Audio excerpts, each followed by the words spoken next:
My father. No, just the help around the house. My son scoffed at his company launch party introducing me to his billionaire investor. They all chuckled dismissively. The investor stepped forward to grab a drink until his eyes caught the dark tattoo on my forearm.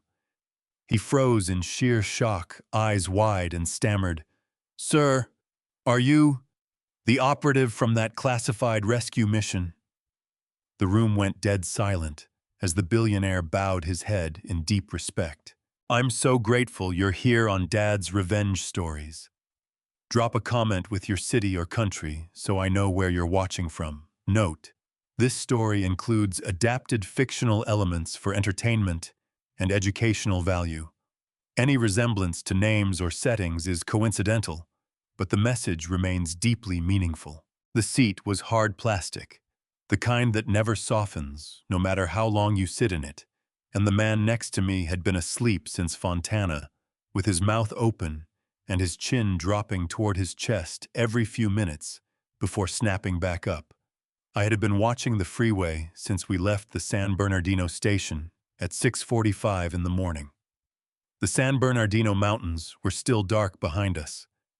Ahead, the sky over Los Angeles was turning the color of old brass, not gold, not quite orange. Just that flat industrial glow that comes when 10 million people start their engines at the same time. I had one bag.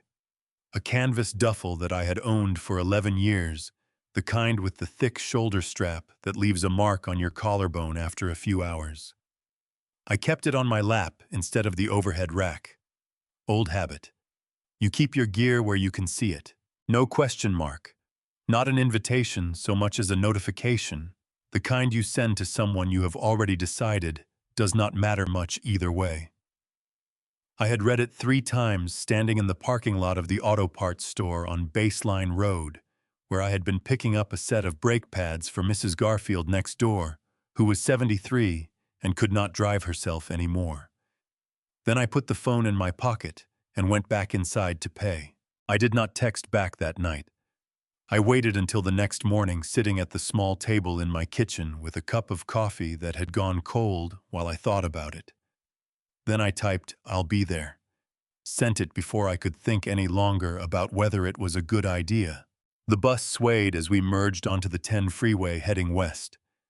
The man next to me, startled awake, looked around with wet eyes, then dropped back into sleep. Outside the window, the landscape was changing. San Bernardino fades into Pomona. Pomona fades into El Monte, fades into the sprawl of the eastern San Gabriel Valley, and somewhere in there, the mountains disappear behind you, and suddenly you are inside the city without having made a single turn. Los Angeles does not announce itself. It just absorbs you. I looked down at my hands resting on top of the duffel bag. The knuckles were swollen at the first joint on both index fingers, the way they get in winter when the cold settles into old damage. The palms were rough, the skin thickened along the heel of each hand from years of gripping things. Wrenches, cable housings, the wooden handles of tools that do not exist anymore because nobody fixes things by hand the way they used to. I had worked the machine shop on Kendall Drive for 22 years. Built it from a single bay rental into a 4-bay operation with 3 employees and a customer list that filled 2 notebooks. It was not glamorous work, but it was mine, and I had been proud of it the way you are proud of something you made with your body over a long time. The shop was gone now. Had been gone for 9 years. I did not think about that if I could help it. Most mornings I could help it just fine. The bus rolled through the curve at the interchange where the 10 meets the 60, and I caught my first clear look at the downtown skyline through the scratched window glass. The towers caught the early light in long vertical strips, the glass reflecting clouds I could not see from down here. Somewhere in one of those buildings, the new one on Figueroa with the green glass facade, Julian had sent a photo my son had built something. A technology company. I did not fully understand what it did. Something about logistics, software, supply chain management, making it easier for large companies to track their inventory across multiple warehouses. Julian had explained it to me twice over the phone, and both times I had nodded and said it sounded impressive and meant it, even if the details slipped away from me the moment we hung up. What I understood was that he had started it with money he did not have, which meant money he had gotten from somewhere. I had not let myself finish that thought completely in 4 years. But sitting on a Greyhound bus, watching his building get closer through the window, I found it harder to push away. The phone in my jacket pocket buzzed. I pulled it out. Julian.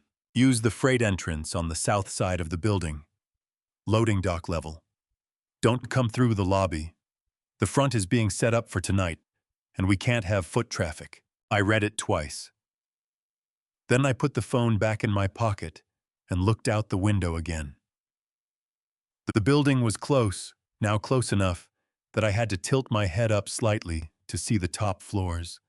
It was tall, taller than it looked in the photograph. The kind of tall that costs a great deal of money to put your name on, even temporarily, even just for one night. I thought about the brake pads I had installed for Mrs. Garfield on Tuesday, lying on my back on the cold driveway with a flashlight clenched between my teeth because her garage light had burned out and she could not find a replacement bulb. She had brought me a plate of cookies afterward and stood in the doorway watching me wash the grease off my hands at her garden hose and said, "You are a good man, Art. Don't let anybody tell you different." I had laughed and said nobody was trying to. The bus pulled into the downtown terminal on 7th Street at 7:58 in the morning. The doors opened with a hydraulic hiss and cold December air rolled in from outside, carrying the smell of diesel exhaust and street food and the particular dampness of a Los Angeles winter morning that never quite gets cold enough to be honest about it. I stood up, shouldered the duffel bag. The strap settled into its familiar groove across my shoulder. Freight entrance. South side. Don't come through the lobby. I stepped off the bus onto the sidewalk and looked up at the building one more time. The green glass caught a cloud moving fast overhead, and for a second, the whole facade shifted like something breathing. I turned south and started walking. The south side of this building had no green glass. Just raw concrete, a steel roll-up door, wide enough for a delivery truck, and a yellow-painted curb that said, "No parking" in letters so faded, they were almost suggestions. A hand-written cardboard sign taped to the wall next to the intercom read, "Callaway Event Vendor Access." Someone had spelled vendor wrong. They had written vendor the way people do when they are moving too fast to care. I pressed the intercom button. A sharp buzz, then the roll-up door rattled upward, and a woman stepped out. She was in her mid-30s, wearing a black blazer over a black turtleneck, a wireless earpiece in her left ear, and the expression of someone who had been awake since 4 in the morning and fully intended to make that everyone else's problem. "Mr. Callaway." She looked at me the way customs agents look at a passport scanning, not greeting. "I'm Maggie, event coordinator. Come with me." She did not offer her hand. She turned and walked back inside before I had finished stepping through the door. I followed her into a concrete corridor that smelled of cleaning solution and old cardboard. Fluorescent lights buzzed overhead, 2 of them flickering in the kind of irregular rhythm that gets into your skull after a few minutes. We passed a freight elevator, a row of metal shelving stacked with folding chairs, and a door marked "Electrical Authorized Personnel Only." "You'll be working the main hall tonight," Maggie said, not looking back. "Past trays, glassware collection, and spot cleanup if anything spills. The kitchen team handles the food. You handle circulation." She stopped at a door near the end of the corridor and pushed it open. "Change in here. Uniforms on the bench." It was a staff changing room. 6 metal lockers, a wooden bench down the center, a single mirror mounted crookedly on the far wall. On the bench, folded in a neat rectangle, was a black catering uniform. Black dress shirt, black trousers, a small white pocket square, already folded into a point and tucked into the breast pocket like a period at the end of a sentence. I set my duffel bag on the bench and looked at the uniform for a moment.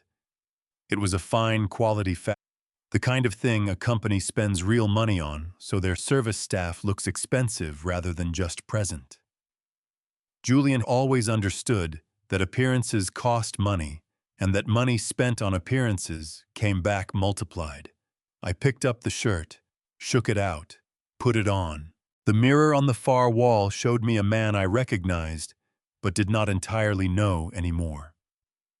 Broad in the shoulders, heavier than I had been at 40, with the kind of face that had stopped being young so gradually I had never caught the exact moment it happened. The uniform fit well enough. I tucked the shirt in, fastened the buttons to the collar, and straightened the pocket square. Maggie appeared in the doorway. She looked at me with her clipboard pressed flat against her chest, and something moved across her face. Not pity, not quite, but something adjacent to it that she shut down immediately. Shoes? She looked at my boots. These are what I have. She pressed her lips together and made a small note on her clipboard. Keep them under the table linens when you're not moving. Julian is very specific about the aesthetic. She said Julian's name the way people say the name of whoever signs their paycheck, careful, neutral, slightly flattened. Any questions about your duties? No questions, I said. Good. She pulled the earpiece from her ear, looked at it, pushed it back in. Guests arrive at 7. You'll be in position by 6:45. Until then, there's a staff room at the end of this corridor. Stay there. Don't walk through the main hall. It's being dressed right now, and Julian doesn't want... She stopped. Her eyes moved to my face and then quickly away. He doesn't want the space disrupted before the event. She was going to say he doesn't want you seen. She caught it and swallowed it and said something cleaner, but we both heard the original version hanging in the air between us. Understood, I said.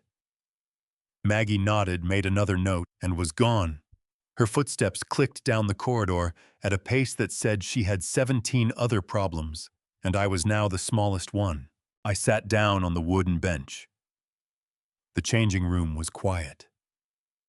Through the wall I could hear the muffled sound of the freight elevator descending. Then the distant clatter of equipment being moved in the main hall above us. My son was up there, setting up a party to celebrate something he had built. And I was down here in a black catering uniform, sitting on a bench in a room with a crooked mirror, listening to the building hum around me. I reached into my duffel bag and pulled out the small photograph I kept in the front zipper pocket. It was old, the colors faded to the warm tones that photographs from 20 years ago always fade to eventually. Julian at 9 years old, standing in the doorway of the machine shop on Kendall Drive, wearing a pair of safety glasses, 3 sizes too large, grinning with a gap where his left front tooth used to be. I had that photo taken on the first day I let him come to work with me during summer break. He had spent 4 hours handing me tools and asking questions about every single thing he touched and eaten an entire bag of Cheetos for lunch, and been so tired on the drive home that he fell asleep before we reached the freeway on-ramp. I put the photograph back, zipped the pocket shut. From somewhere in the building above me, a door opened and closed, and I heard very faintly the sound of a man laughing. It was a specific laugh, the bright, carrying, slightly performed laugh of someone working a room. I had not heard it in 3 years, but I recognized it immediately. Then from behind me a voice said, "Art Arthur Calloway, is that you?" I turned around. The man standing at the doorway of the changing room was wearing a navy blue security uniform with a gold patch on the left shoulder and a radio clipped to his belt. He was 61 years old, maybe 62, with a face that looked like it had been left out in the weather for most of those years. Deeply lined across the forehead, the skin around his eyes pulled tight from squinting into too many bright horizons. His hair had gone completely white sometime in the last decade. But the way he stood in that doorway, weight-forward shoulders, square chin level, that had not changed at all. That was the same man I had known in a completely different life. "Hank Briggs," I said. He crossed the room in 4 strides and grabbed my hand with both of his, squeezing hard, the way men do when a handshake is standing in for everything else they do not know how to say out loud. His grip was still iron. The knuckles were swollen the same way mine were. When he let go, his eyes dropped for just a moment to the inside of my left forearm, to the small, dark tattoo there, the Roman numeral and the eagle that I had stopped covering up about 2 years ago when I decided the effort of hiding it cost more than the effort of explaining it. His expression shifted. Not surprise. Recognition. "Lord Almighty," Hank said. His voice was rougher than I remembered, like gravel shifted down a register. "How long has it been? 5 years? 6? 6.5, I said. "You look terrible." He laughed, a short, genuine bark of a laugh that filled the small room and bounced off the metal lockers. "You look like you're about to serve me a glass of champagne." He glanced at the uniform, and the laugh faded. Something moved behind his eyes. "Art. What is going on here? Julian invited me to the party." "I know that." Hank let go of my hand but did not step back. "I mean, what is going on? Why are you in that uniform?" I picked up my duffel bag from the bench and set it against the locker. My chest felt tight in a way that had nothing to do with the shirt buttons. "Maggie set it up. I'm on the service staff tonight." Hank stared at me for a long moment. The radio on his belt crackled a brief burst of static and a woman's voice saying something about the loading dock, and he reached down and turned the volume low without breaking eye contact. "Julian knows you're here as staff." "Julian arranged it," I said. The lines around Hank's mouth deepened. He pulled in a slow breath through his nose and let it out the way a man does when he is deciding whether to say the thing he is actually thinking. Then he sat down on the bench, heavy the way his left knee had made him sit down for the last 15 years, since the injury in Kandahar, that the VA had classified as moderate, and the rest of us had classified as the kind of thing that changes how a man moves for the rest of his life. "I've been working this building 2 months, Hank said. "Security, night and weekend shifts mostly picked up some event coverage." He looked at his hands. "I took the job in October. Didn't know whose building it was when I applied. Found out after the first week." He looked up. "I should have called you. I know that. I kept thinking I would, and then I kept not doing it." "It's all right, Hank." "It is not all right." His voice came out harder than he intended. He dialed it back. "Nothing about this setup is all right, Art, and you know it."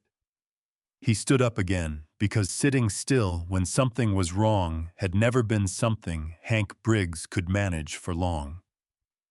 He paced to the door, looked out into the corridor, then came back. "There's something I need to tell you. 2 things, actually." My hands were completely still at my sides. "Go ahead. Victor Vance is going to be here tonight." Hank watched my face when he said the name. "He's the lead investor. Or he's supposed to be. $50 million into Julian's company pending the signing tonight." The name landed in my chest like a stone dropped into still water. Victor Vance. I had not heard that name spoken out loud in 3 years.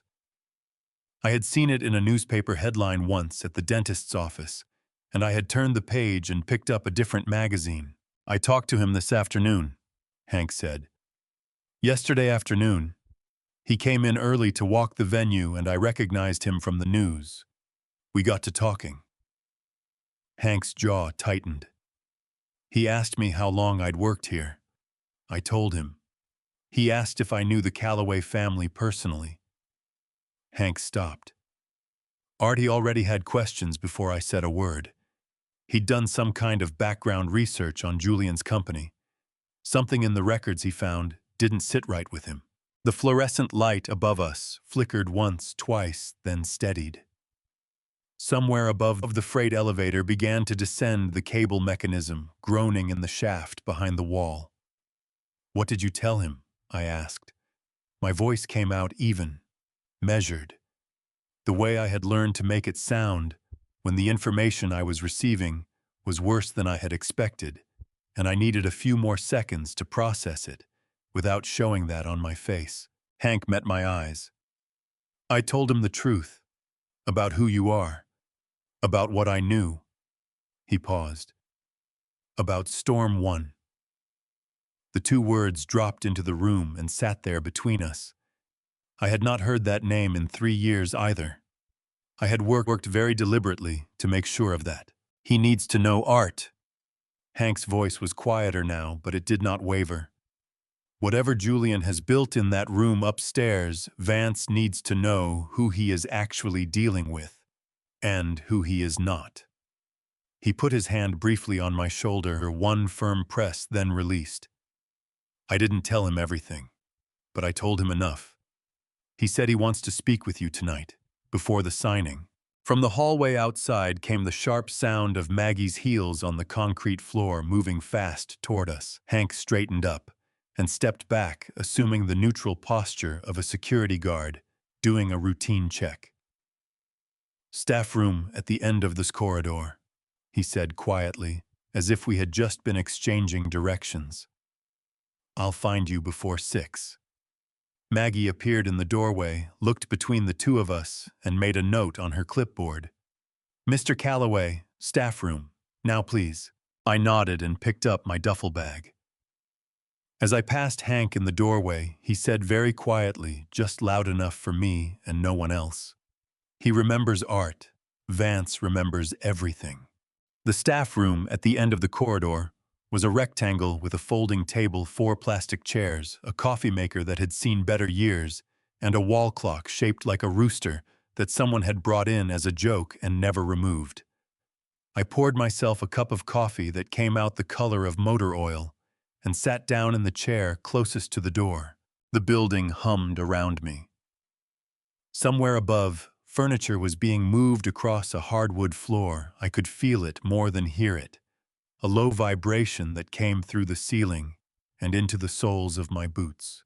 Julian was up there, getting ready for the biggest night of his life. And I was down here with a rooster clock and bad coffee, turning over the same memory I had been avoiding for the better part of 9 years. I set the coffee cup down and let it come. March of 2015. The machine shop on Kendall Drive was doing the best it had done in 5 years. We had just picked up a contract with a regional trucking company out of Redlands, servicing their fleet on a quarterly rotation. 3 bays running 6 days a week. 2 full-time mechanics, 1 part-timer on Saturdays, and me on the floor every morning before anyone else arrived.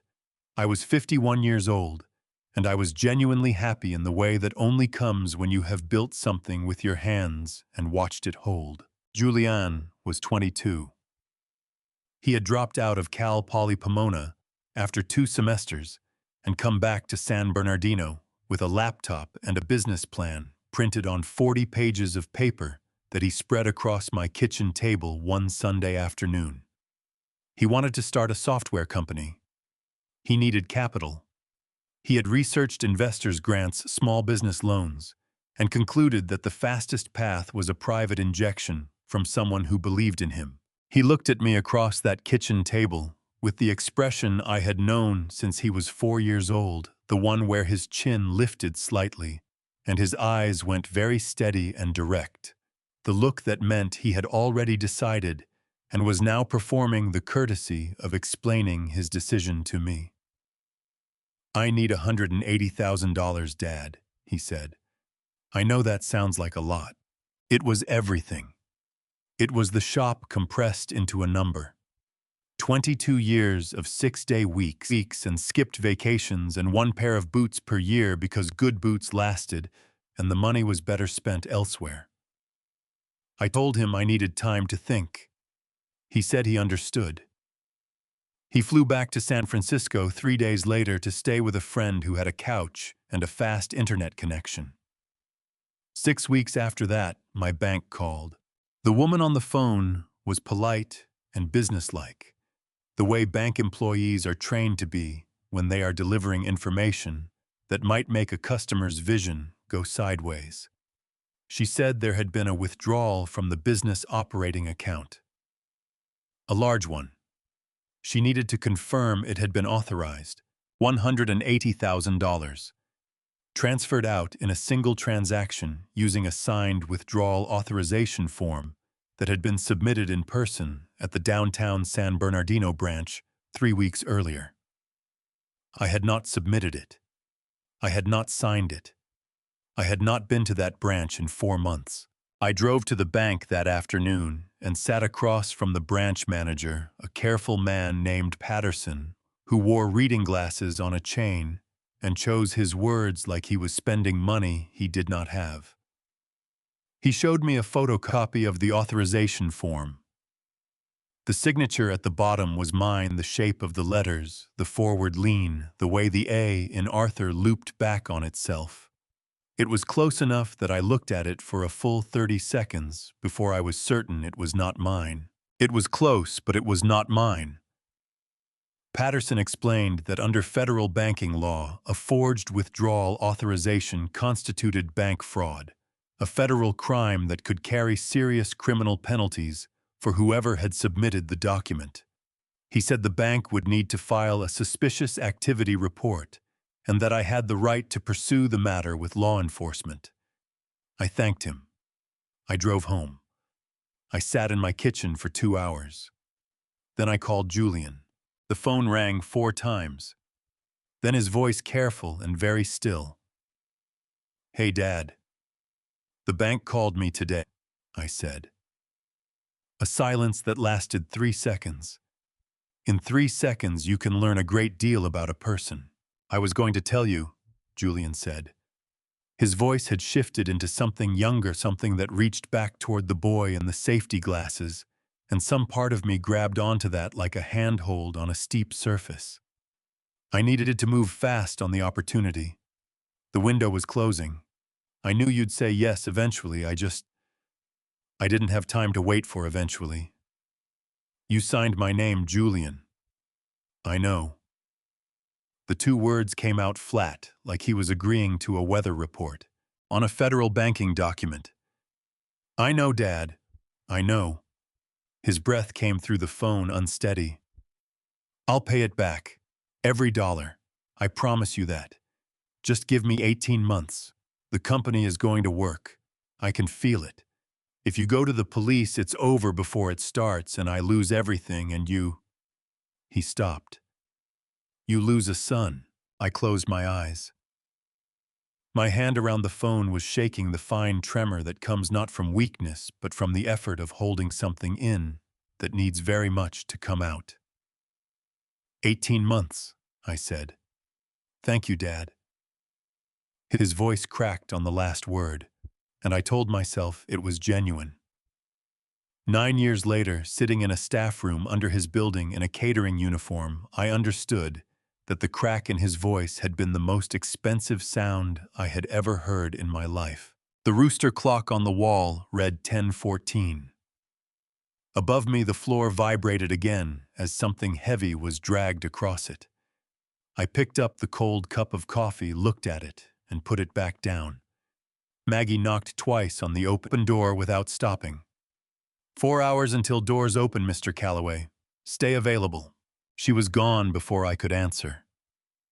I sat in the plastic chair and listened to the building breathe around me and thought about a signature that was almost mine but was not, and the 18 months that had become 9 years and counting. The next 24 hours passed, the way time passes when you are waiting for something you cannot stop, slowly at first, then all at once. By 6:45 on the evening of December 5th, I was standing at my assigned position near the east wall of the main hall with a tray of champagne flutes balanced on my left hand and approximately 300 people filling the space around me. The hall occupied the entire 32nd floor of the building.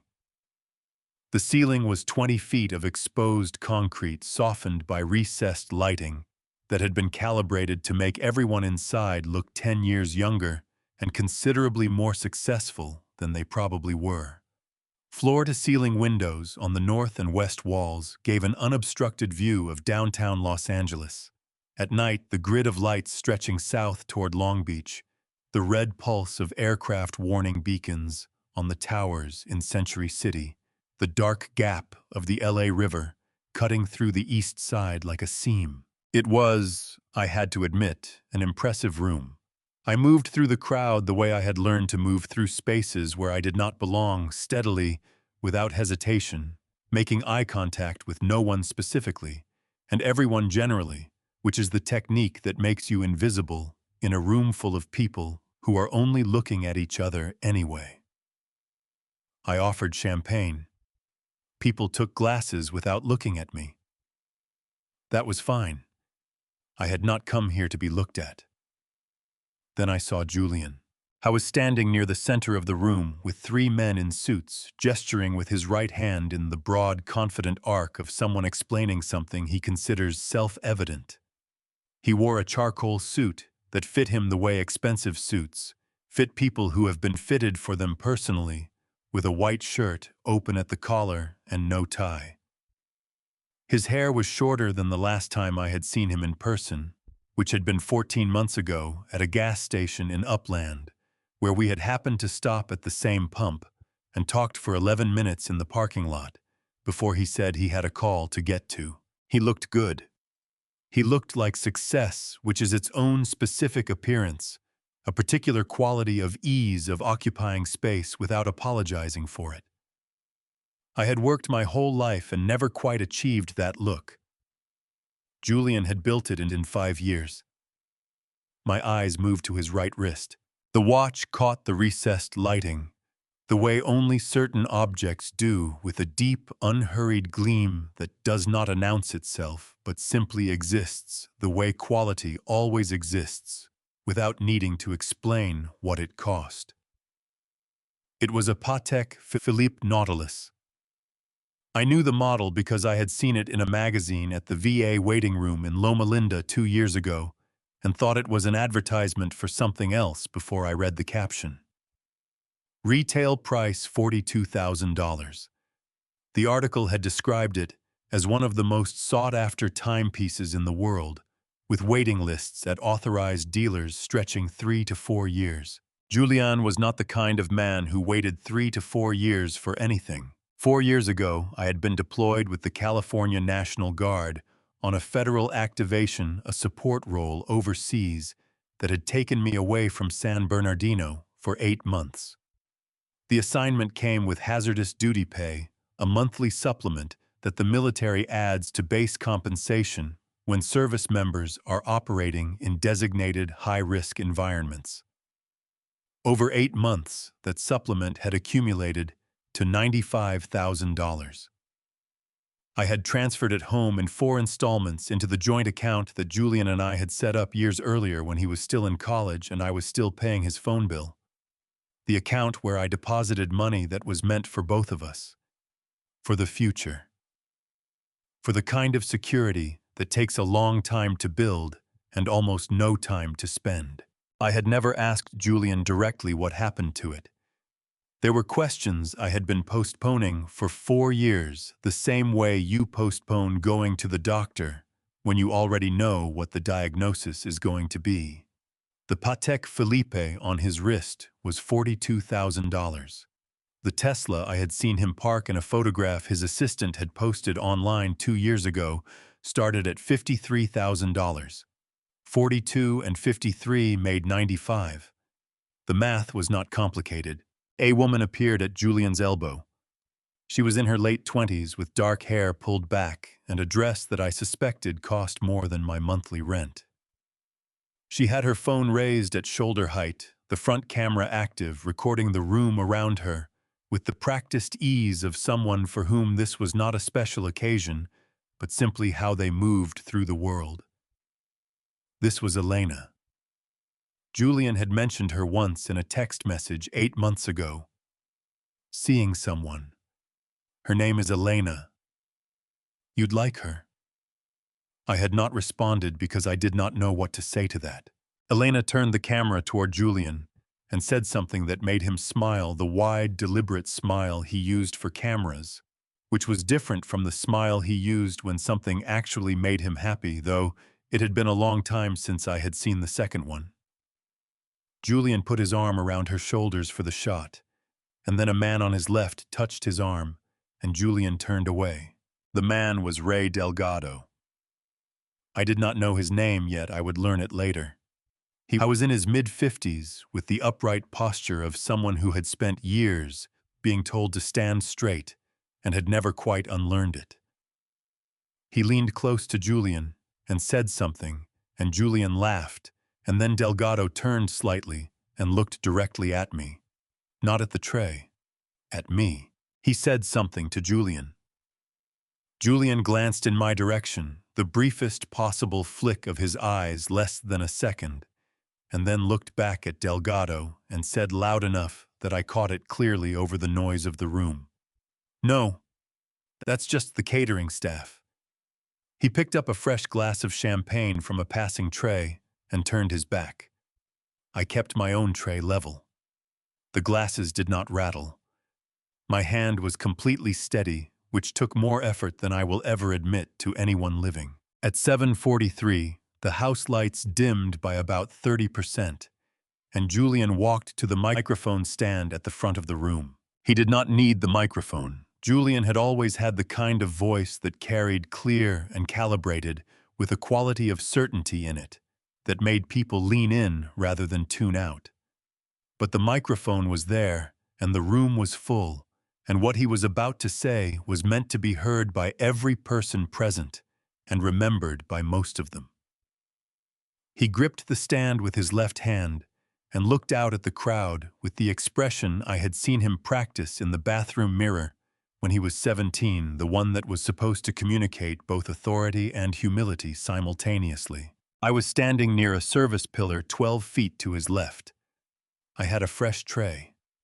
I had nowhere else to be. I want to tell you all something true, Julian said. The room settled.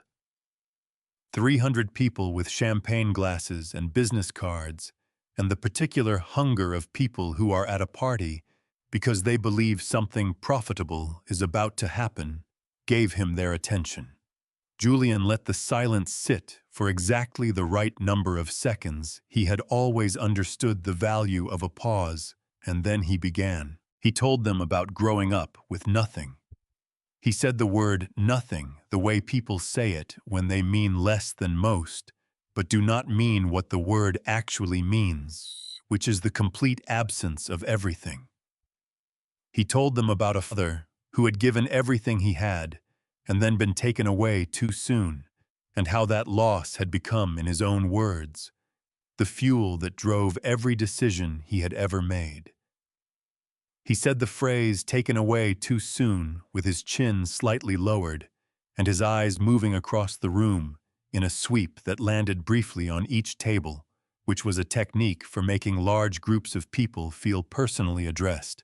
He had been 22 when his father died. He had rebuilt himself from the ground up. He was standing here tonight because of that loss, because of what it had forged in him. I listened to every word. I was 59 years old. I was standing 12 feet from my son, holding a tray of champagne in a catering uniform. I was, according to the story he was telling, 300 people dead. The pressure behind my sternum was immense. The specific physical weight of hearing yourself erased in real time by someone who learned to speak in complete sentences in your kitchen. I breathed through it. In through the nose, steady count out the same way. The tray did not move. Julian transitioned smoothly from his origin story to the company. Logistics, software, supply chain optimization, a platform that reduced inventory waste for mid-sized manufacturers by an average of 31%. He cited figures with the confidence of someone who had rehearsed them until they felt like memories. Then he paused again, and his voice shifted into a register that was softer, more personal, designed to land differently than the business language that had preceded it. In honor of my father, Julian said, this company will be donating $500,000 to the Veterans Heritage Foundation, supporting families of service members who gave everything and asked for nothing in return. Applause. Genuine warm, the kind that starts in one corner and spreads because people want to be part of something that feels meaningful. Several people near the front actually stood. I looked across the room. At the far left table, in a chair slightly apart from the others, a man was not applauding. He was in his mid-60s with silver hair cut close to the skull and the kind of stillness that is not passive but deliberate. The stillness of someone who has learned that the most important information arrives when you stop reacting and start observing.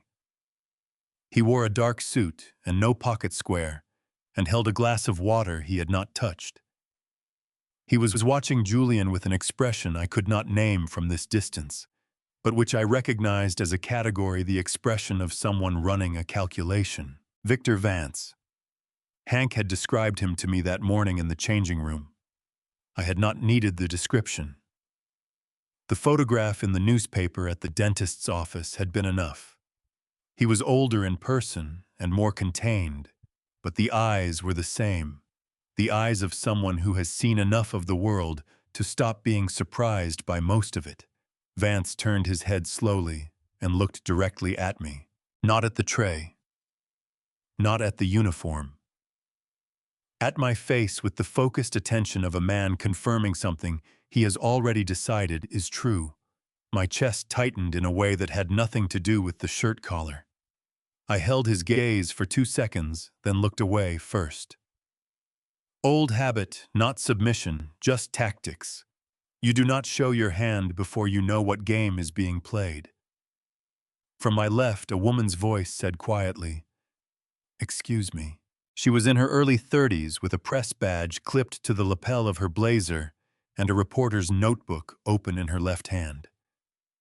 Small, precise handwriting covered the top half of the visible page. She was looking at me with the careful, interested expression of someone who has noticed something that does not fit and has decided to find out why. "Have you been working here long?" she asked. Her voice was neutral, professional, the practiced tone of someone trained to ask questions that sound casual and are not. "Just tonight," I said. She wrote something in the notebook. One word, maybe two. Then she looked up. "Carol Simmons, Forbes." She did not offer her hand. "Enjoy the rest of the evening, Mr. Calloway," I said. Arthur Calloway. Something shifted behind her eyes. She wrote again, longer this time, and then closed the notebook and moved away into the crowd without looking back. On the stage, Julian was wrapping up his remarks to another wave of applause. The Veterans Heritage Foundation donation appeared on the screen behind him in large letters, accompanied by an image of a folded flag. I looked at the folded flag on the screen. I looked at my son at the microphone. I picked up an empty glass from a nearby table and placed it carefully on my tray. Maggie found me at 8:12 and told me I had 15 minutes. She said it the way people say things when they are not really talking to you, but rather managing a schedule that happens to include you as a variable. 15 minutes. Staff break. Back in position by 8:27. She was already walking away before she finished the sentence, her earpiece blinking blue in the dim light of the corridor. I set my tray on the cart near the service elevator and walked to the end of the hallway where a single window looked out over the south side of the city. The glass was cold against my shoulder when I leaned against the frame. Below, the streets of downtown Los Angeles moved at their usual nighttime pace, headlights stringing together on the one-way grid. A food truck parked on the corner with a line of 6 people waiting. A man walking a dog that was substantially larger than the situation required. Normal life continuing normally, entirely indifferent to what was happening 32 floors above it. I pulled my phone from my pocket. It was an older model, a phone I had bought refurbished from a resale shop in Fontana, because the screen on my previous one had cracked, and the repair estimate was more than a replacement. The case was scratched, and the battery held about 70% of its original charge, which was enough for what I needed day to day. I unlocked it and opened the browser. I do not know exactly why I typed his name. I had done it before once or twice over the years in the same way you press on a bruise, not because you expect it to feel good, but because you need to confirm it still hurts. I typed Julian Calloway into the search bar and pressed the first result, which was his LinkedIn profile. 43,000 followers. The number was there in small gray text under his name and title. Founder and CEO. I scrolled down to the About section. He had written it in the first person, which LinkedIn encourages, and he had written it well, clean sentences, no wasted words, the kind of prose that sounds effortless and is not. The first paragraph was about the company. The second paragraph was about him. I grew up with very little. My mother worked double shifts, and my father passed away when I was 16. That loss defined me in ways I'm still discovering. It taught me that nothing is guaranteed, that the people you love can be gone before you've finished needing them, and that the only honest response to that kind of grief is to build something that lasts. I read it twice. Then I read it a third time more slowly. The way you read something when you are trying to locate the exact moment it becomes a lie. Julian had been 16 in the year 2009. In 2009, I had been 43 years old, stationed in a forward operating base outside of Kandahar, sending home $320 every 2 weeks, because that was what I could manage after my own expenses, and writing letters on the back of whatever paper I could find, because the mail was more reliable than the phone lines, and I wanted him to have something he could hold. I was not dead in 2009. I was not dead in any year. I was present and accounted for every single day of Julian Calloway's life, which was 63% of my own life, and I had spent the majority of it trying to give him something worth building on. The phone screen blurred slightly, and I realized my eyes were doing something I had not permitted them to do in a very long time. I blinked it away hard. Once. Twice. I was not going to do that here in a hallway, in a catering uniform, 32 floors above a city that did not know my name. I kept scrolling. There were posts. Dozens of them going back 4 years, each one carefully constructed to advance the narrative of the self-made founder who had climbed out of loss and poverty through sheer will. There were photos of Julian at conferences, at charity dinners, on panels with other founders. In every photograph, he wore the watch. The Patek Philippe caught the light in every single one. The comments were full of people telling him he was an inspiration, that his story moved them, that their own fathers had died young and they understood. One woman had written, "Your father would be so proud," and it had 412 likes. I turned the phone face down against my thigh and stood very still with my back against the cold window glass, and the city spread out below me, and my own reflection ghosted faintly in the dark surface of the building across the street. 59 years old, broad in the shoulders, wearing a black catering uniform, in a hallway where nobody could see me reading my own obituary on a phone with a cracked case and 70% battery. It had simply moved inward and settled somewhere deeper where it was heavier and quieter and harder to breathe around. 412 people had told my son his dead father would be proud of him. I put the phone back in my pocket. Behind me, footsteps. The specific cadence of someone who had learned to walk quietly in places where noise had consequences. I did not have to turn around. Art. Hank's voice was low and close. Vance is asking for you. Right now before the second half of the program starts. A pause. He's not the kind of man who asks twice. I pushed off the window frame, straightened the front of my jacket. The uniform was still crisp. I had made sure of that. Where? I said. Conference room, 28th floor. I'll take you down.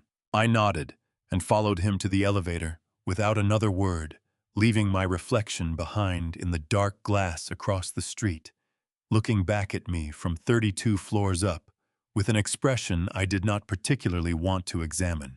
The conference room on the 28th floor was smaller than I expected, a rectangular table that seated 8, a whiteboard on the far wall, with the ghost of an old equation still visible beneath the eraser marks, and floor-to-ceiling windows on the south side that looked out over a different angle of the city than the one I had been staring at from the hallway 4 floors above. The lights were set low.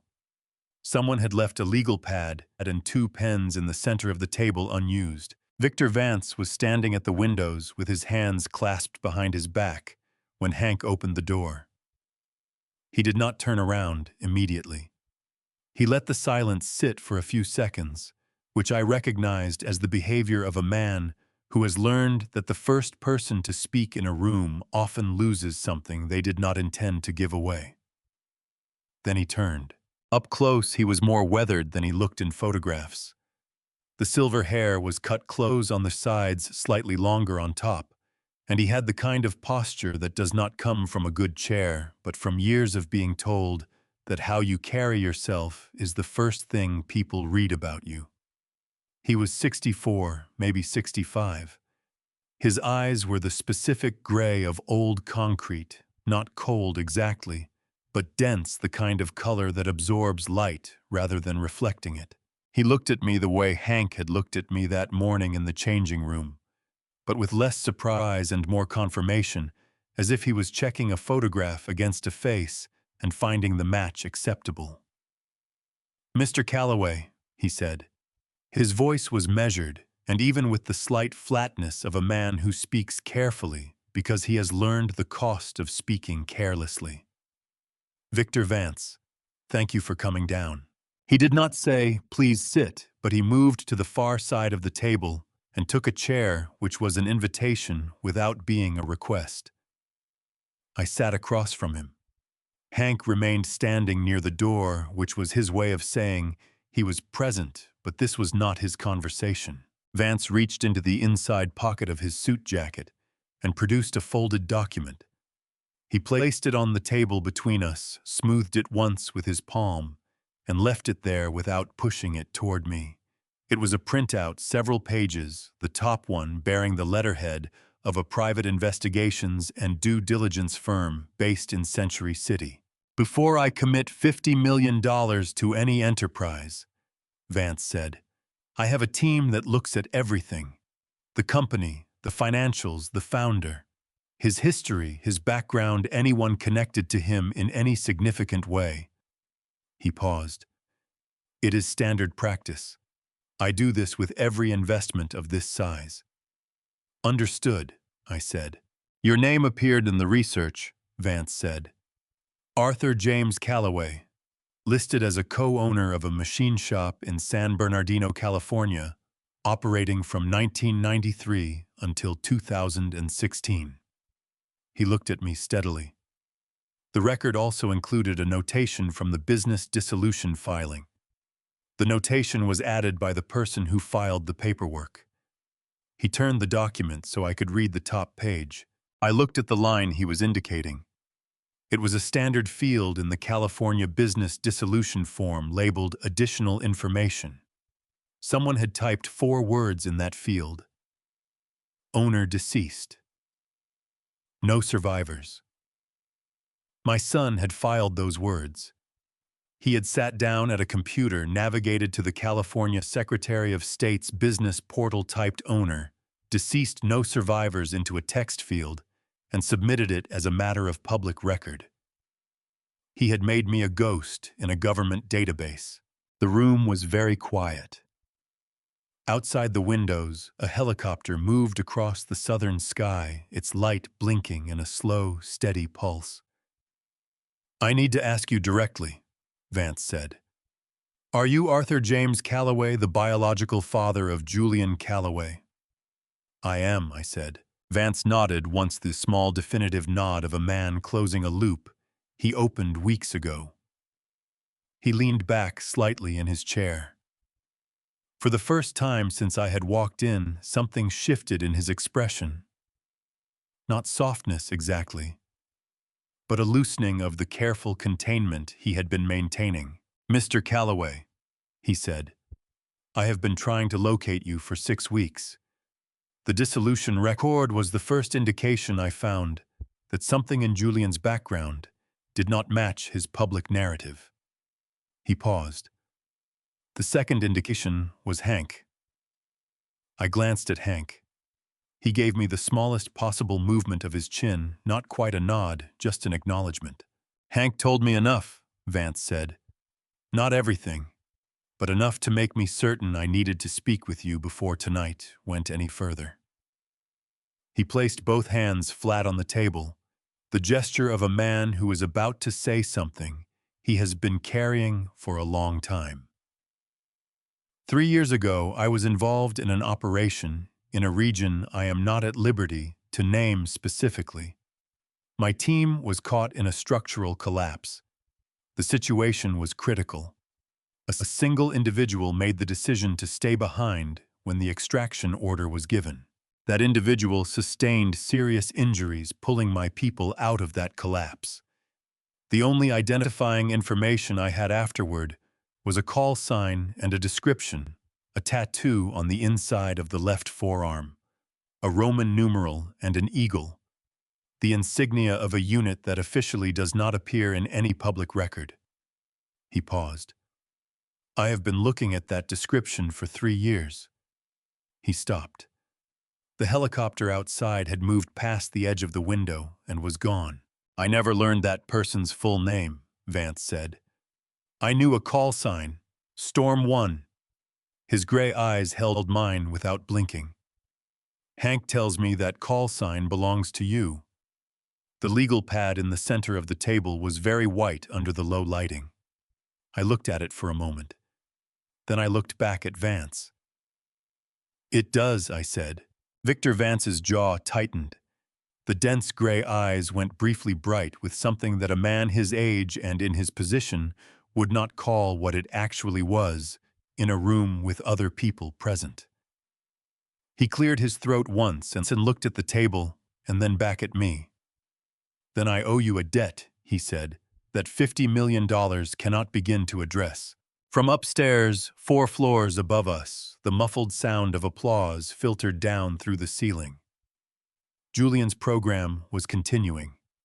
The evening was moving forward on schedule. Vance picked up the document from the table and folded it back into his jacket pocket. He stood. "We should go back up," he said. "But Mr. Calloway, I want you to know that whatever happens in that room tonight, you will not be standing in it alone." The elevator opened on 32 and the noise of the party hit me like a change in air pressure. The accumulated sound of 300 people in a good mood. The kind of sound that has weight to it, that pushes against you when you step into it from somewhere quiet. Vance stepped out first. He moved toward the main hall with the unhurried pace of a man who has decided what he is going to do and is simply waiting for the right moment to do it. I watched him disappear into the crowd and then turned toward the service corridor to retrieve my tray. Maggie was waiting for me. She was standing against the wall 6 feet from the elevator bank, not moving, not checking her clipboard, not speaking into her earpiece, just standing.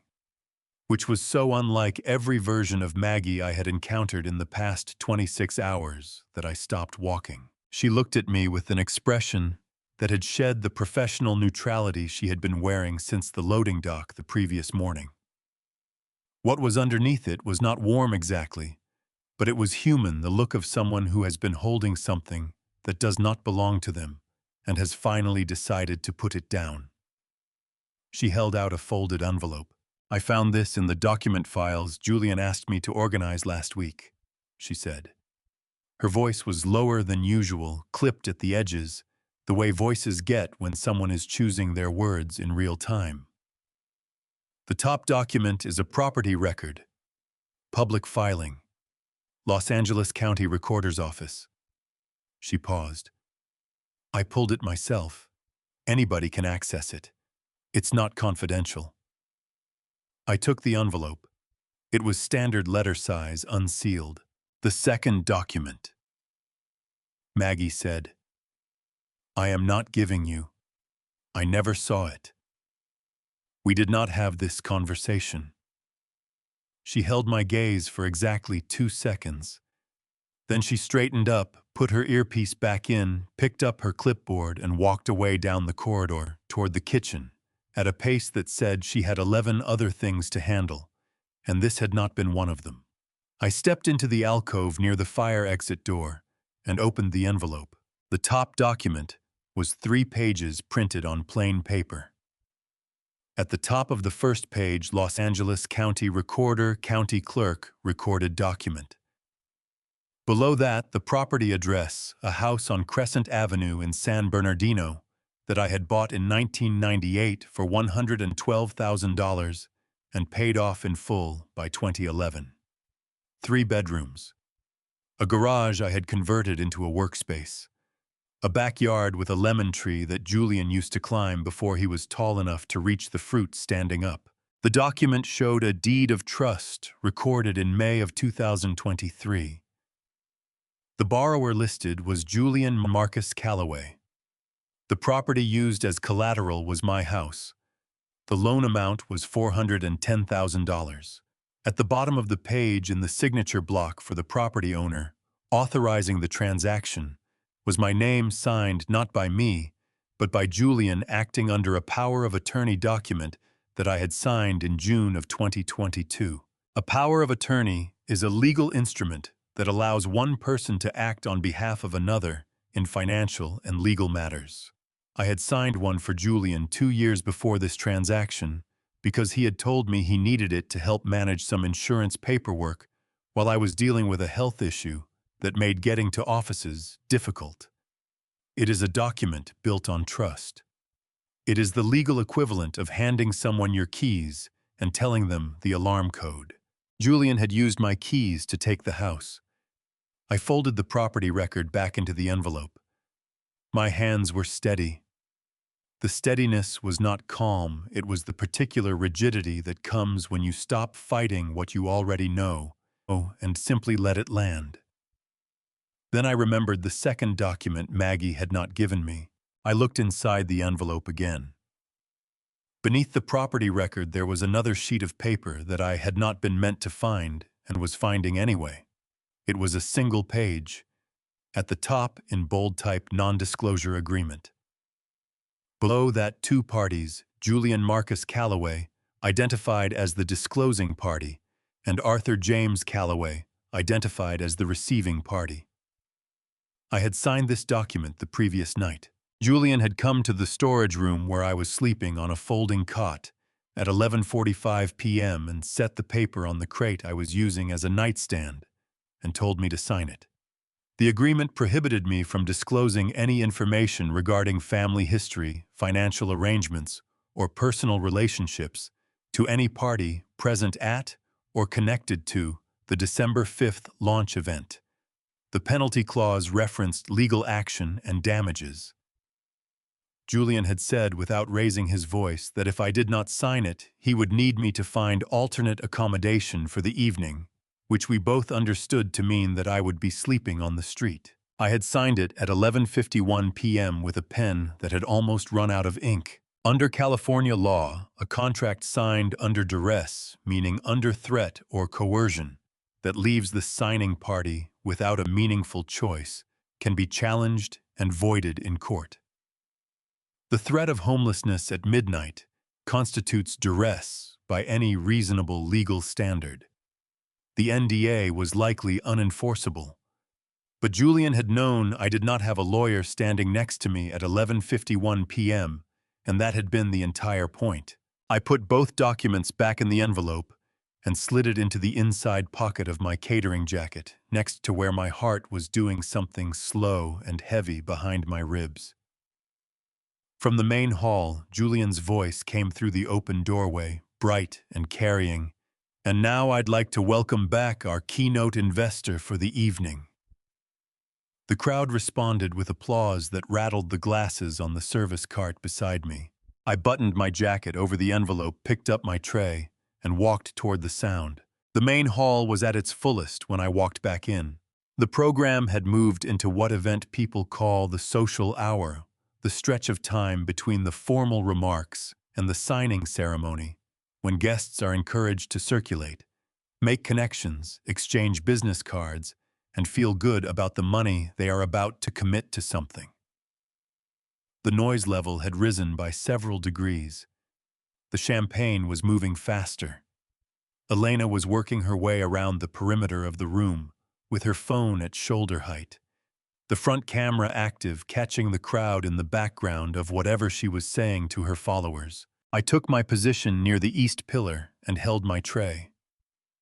Vance had returned to the main floor and was standing near the north windows with Ray Delgado, the two of them, in what appeared to be a relaxed conversation.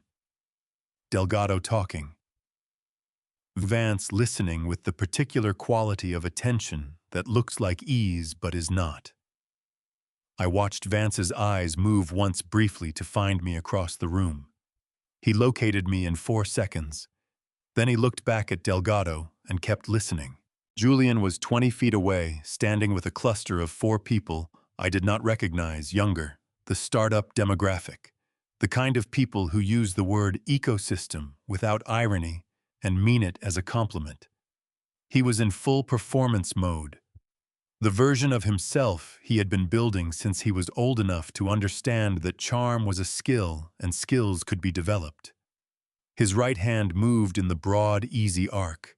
The Patek Philippe caught the light on every pass. Delgado said something to Vance that made Vance turn slightly. Then Delgado excused himself and walked across the room toward Julian's group. He waited at the edge of the cluster with the patience of a man who has learned that interrupting people mid-sentence costs more than it gains.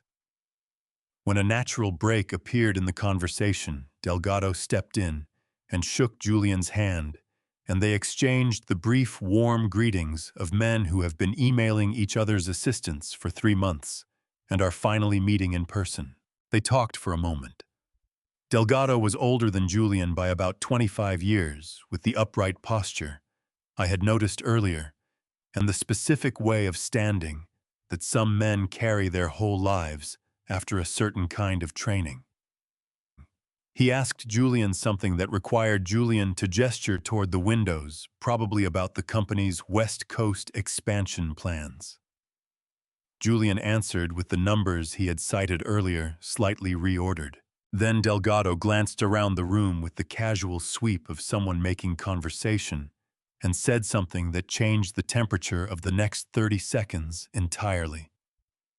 I was close enough to hear it clearly over the ambient noise. "Is your father here tonight?" Delgado asked.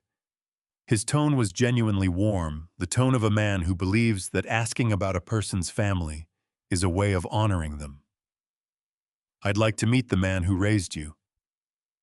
Julian's response took less than 2 seconds. He did not hesitate.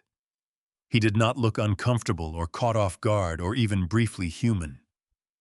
He turned his head in the direction of where I was standing near the east pillar, with my tray looked directly at me, for exactly the length of time it takes to identify something and categorize it, and then looked back at Delgado with an easy smile. "My father," Julian said. No, just the help around the house. 3 people in Julian's cluster smiled. One of them laughed lightly, the polite reflex laugh of someone who is not sure if a joke was made, but does not want to be the only one not responding to it. Delgado's smile stayed in place but did not reach his eyes. He nodded once and moved the conversation forward. I did not put the tray down. I did not step forward or back. I stood at the east pillar and held the tray level with my left hand and looked at a fixed point on the wall behind Julian's head and breathed the way I had learned to breathe in situations where the only available option was to remain vertical and functional. The envelope inside my jacket pressed against my sternum. The property record. The NDA signed at 11:51 the previous night with a pen that had almost run out of ink. The house on Crescent Avenue with the lemon tree Julian used to climb. Just the help around the house. 6 words, spoken in the same voice that had called me from a San Francisco apartment at 2 in the morning when he was 22 and frightened and needed someone to tell him the business plan was good enough to try. The same voice that had cracked on the phone 9 years ago when he said, "You lose a son." And I had believed the crack was real. The champagne glasses on my tray did not rattle. Not one of them. I became aware that the noise in the room had shifted slightly. Not quieter, just differently arranged the way sound redistributes when attention moves. I tracked the shift to the north side of the room without moving my head. Vance had stopped his conversation with Delgado, who had returned to his side. Vance was not looking at Julian. He was not looking at the windows or the crowd or the event materials displayed on the screen behind the stage. He was looking at me. His expression was the one I had last seen in the conference room on 28, dense and still and running a calculation that had moved past the data-gathering phase and arrived somewhere conclusive. He held my gaze across the length of the room for 3 full seconds. Then he turned to Delgado and said something very short. Delgado's posture changed, the upright military bearing going slightly more vertical, the way it does when something registers as significant. Then Vance looked back at Julian, and the expression on his face was no longer the careful neutrality of an investor evaluating an opportunity. It was something older and quieter and considerably more final. He set his water glass down on the nearest table. He straightened his jacket with one smooth motion, and he began walking toward the center of the room, with the unhurried deliberateness of a man who has finished deciding and is now simply moving through the steps that come after the decision. From near the service corridor, I heard the door open. Heavy footsteps, measured pace. I did not need to look to know who it was. Hank had come back into the room. I found the balcony door behind a velvet rope near the southwest corner of the hall. It was not meant to be accessed during the event. A small printed sign on the rope stand said, "Terrace closed," but the door itself was unlocked, which I discovered when I put my hand on it and pushed, and it opened without resistance into a wall of cold December air. I slipped through and pulled it shut behind me and stood there, while the noise of the party dropped by 2/3 and the city spread itself out in front of me without any glass between us. The terrace was narrow, maybe 12 feet deep and 30 feet wide, running along the southwest face of the building. There were 3 outdoor chairs stacked in the corner and a drain in the center of the concrete floor, and nothing else. No decorations, no lighting, beyond what leaked through the door glass. No evidence that anyone had been out here recently. The railing was black steel chest height, and when I put both hands on it, the metal was cold enough that I felt it through my palms immediately. Los Angeles, at 9:40 in the evening, from 32 floors up, looks like a circuit board that someone left running after everyone went home. The grid of streets, the moving headlights, the static glow of parking structures and strip malls and apartment buildings, stretching south and east until the darkness of the hills absorbed them. I had lived within 30 miles of this city for most of my adult life, and I had never looked at it from this high before. I stood at the railing and let myself feel the full weight of the evening for the first time since I had stepped off the Greyhound bus that morning. Just the help around the house. I had been a machinist for 22 years. I had rebuilt transmissions and differential housings and engine blocks that other shops had declared beyond repair. I had run a business, made payroll, filed taxes, maintained equipment, negotiated contracts, and gotten up at 5:15 every morning for 2 decades, because the work was there and it needed doing, and I was the one who had chosen to do it. I had served my country in 2 separate decades of my life and come back both times with less than I left with and never complained about the arithmetic. I had raised a child alone after his mother left when he was 7, cooked the meals and attended the school events, and driven to every baseball practice until Julian decided baseball was not for him, and then driven to the debate team practices instead. And I was the help around the house. The cold was working its way through the catering jacket now. I could feel it in my shoulders, and at the base of my neck, the specific December chill of a Los Angeles night that people from colder places always underestimate, because the sun was warm 12 hours ago and the body has not fully recalibrated. I did not move away from the railing. I thought about the lemon tree in the backyard of the house on Crescent Avenue. Julian had been 9 years old. The summer he figured out he could climb it by using the fence post as a first step, and he had spent most of that August up in the branches eating lemons directly off the tree before they were fully ripe, and then coming inside making faces at the sourness and asking for sugar. I had photographed him up there once, a Polaroid, because I had a Polaroid camera that year, one of the cheap plastic ones, and the photograph had lived on the refrigerator for 6 years until it faded so completely that you could barely make out the shape of a boy in a tree. The house where that tree still grew was now collateral on a $410,000 loan that my son had taken out using my name and my signature, and a piece of paper I had signed in good faith because I trusted him. The pressure that had been building behind my sternum since 7:43 that evening reached a point where it needed somewhere to go. I gripped the steel railing hard with both hands and bent forward slightly at the waist and let out a long breath through my teeth that was not quite a sound, but was close to one. The cold air took it immediately and dispersed it out over the city. I stayed like that for a moment, bent forward, both hands on the cold rail. 59 years old on a closed terrace in a catering uniform, 32 floors above a city that did not know my name. Then I straightened up, because bending forward was not something I did for long. It had never been something I did for long. You assess the situation. You identify what is still operational. You determine the next required action. That is not toughness or stubbornness or pride. It is just the only mode I have ever known how to run in, and it has gotten me through every hard thing I have encountered in 59 years, and it was not going to stop working tonight. The balcony door opened behind me.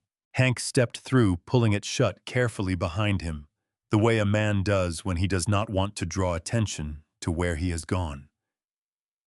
He came to the railing and stood beside me, leaving about 2 feet of space between us, and looked out at the city the same way I had been looking at it, not at anything specific, just at the whole of it. He let 30 seconds pass without speaking. That was one of the things I had always respected about Hank Briggs. He understood that sometimes a man needed 30 seconds before he needed words. Then he said, "You thinking about walking away right now?" My hands were still on the railing.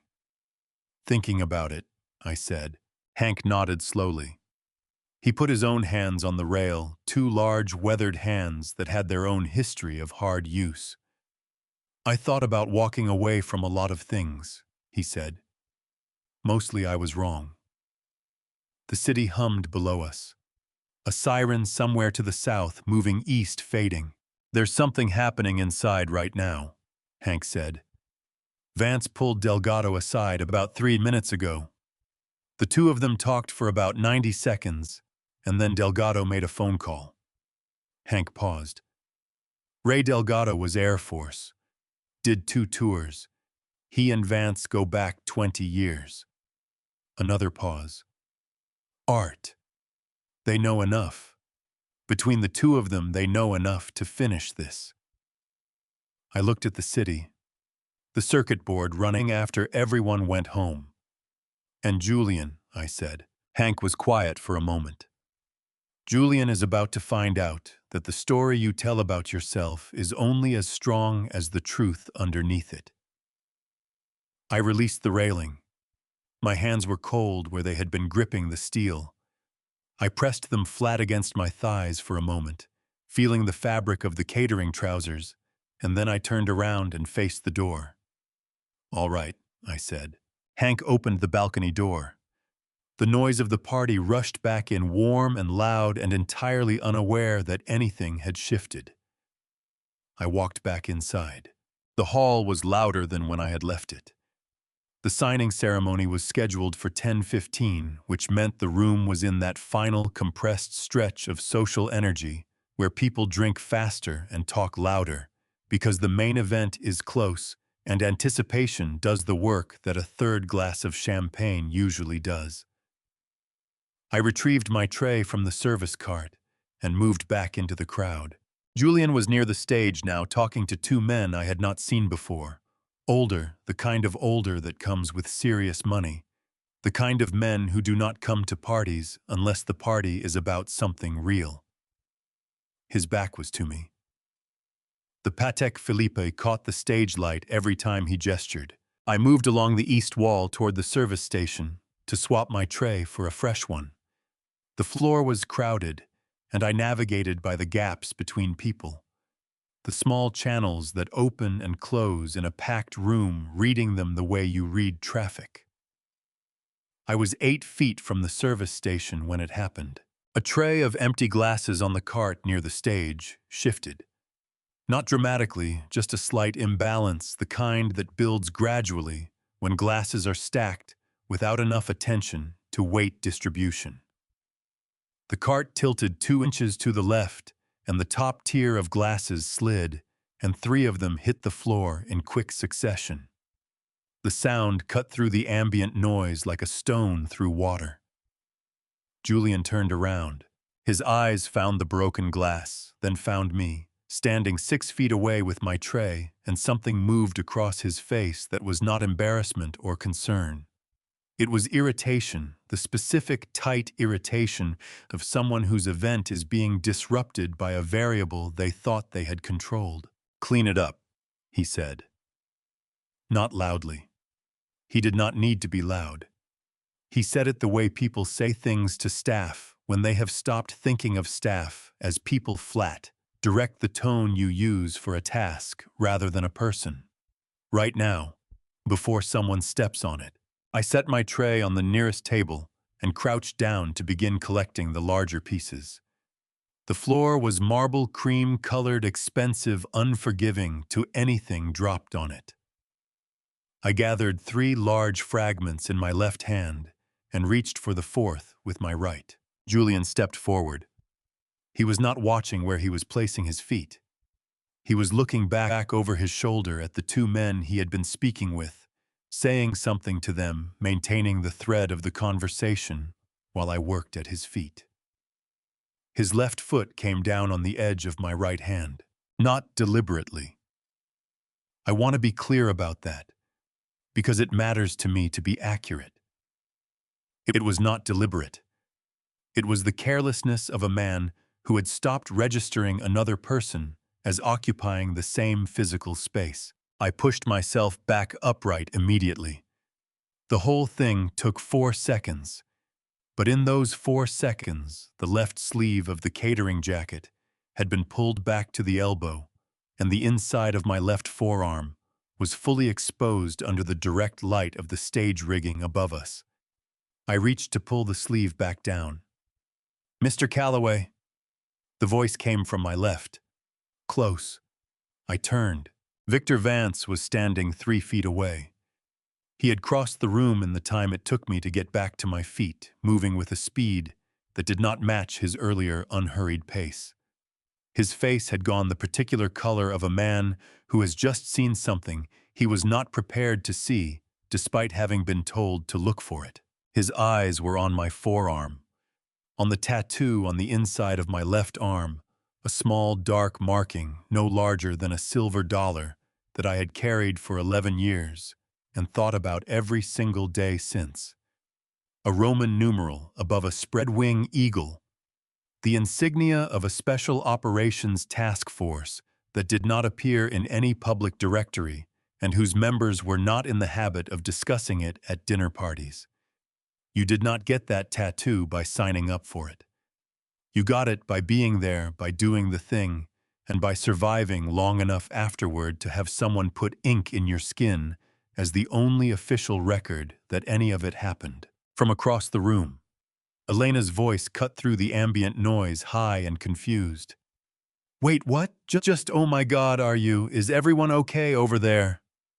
She was moving toward us with her phone still raised, still recording, having swung the camera toward the commotion, without knowing what she was pointing it at until she was already pointing at it.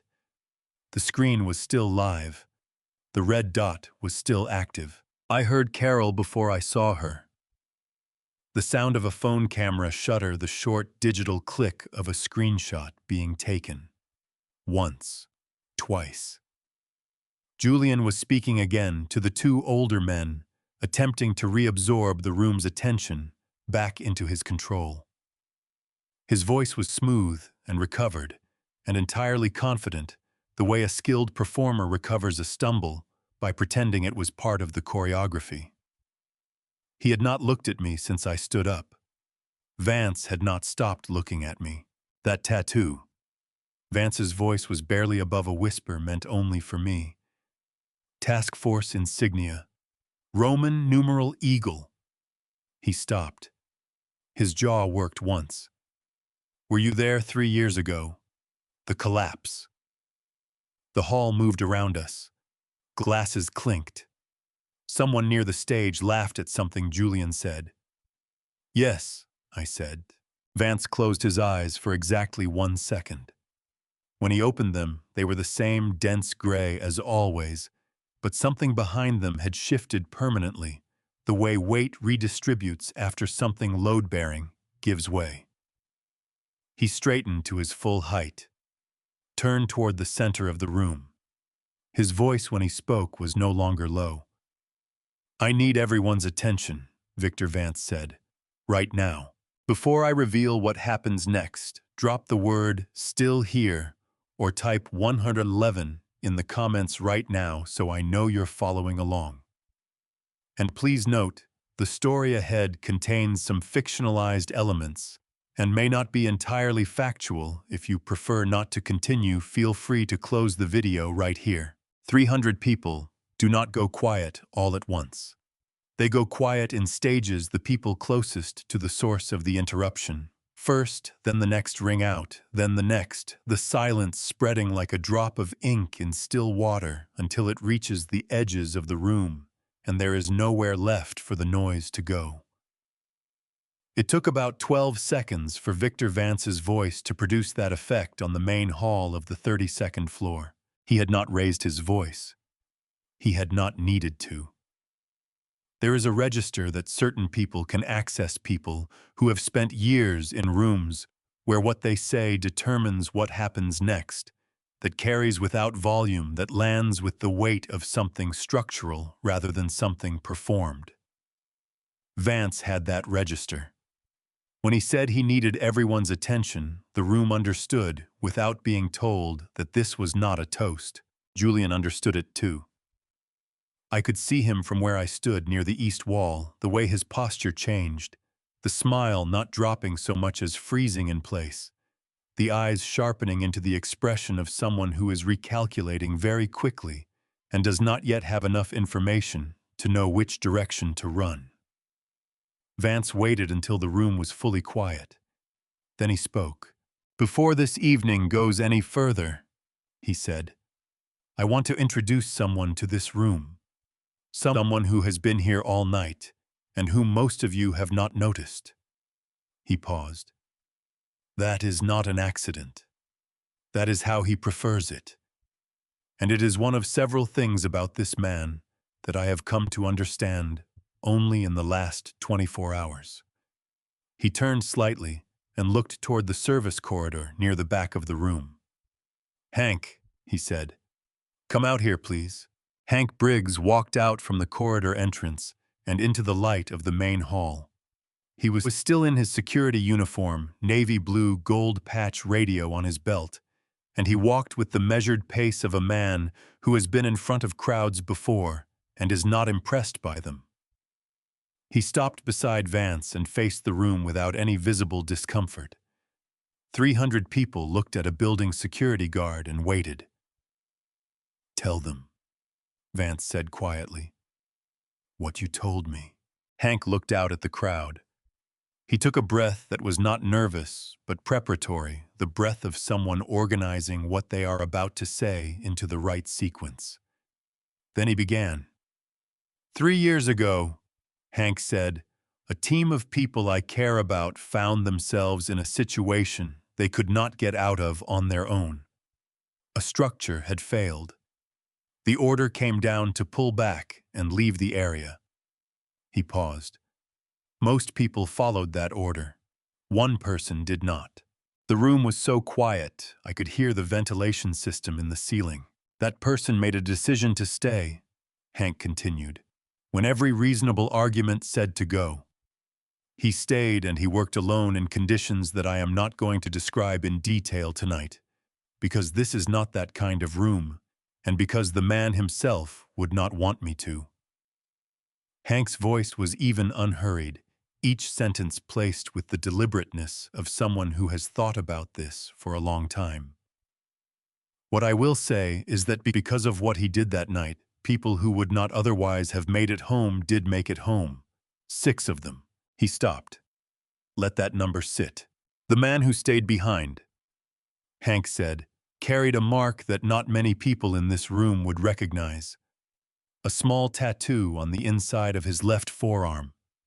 A Roman numeral and an eagle, the insignia of the task force that operated in that region. I saw it 48 hours ago in the changing room of this building on the arm of a man I have known for 11 years. He paused. "I should have recognized his name the moment I took this job. I did not. And that is something I am going to have to live with."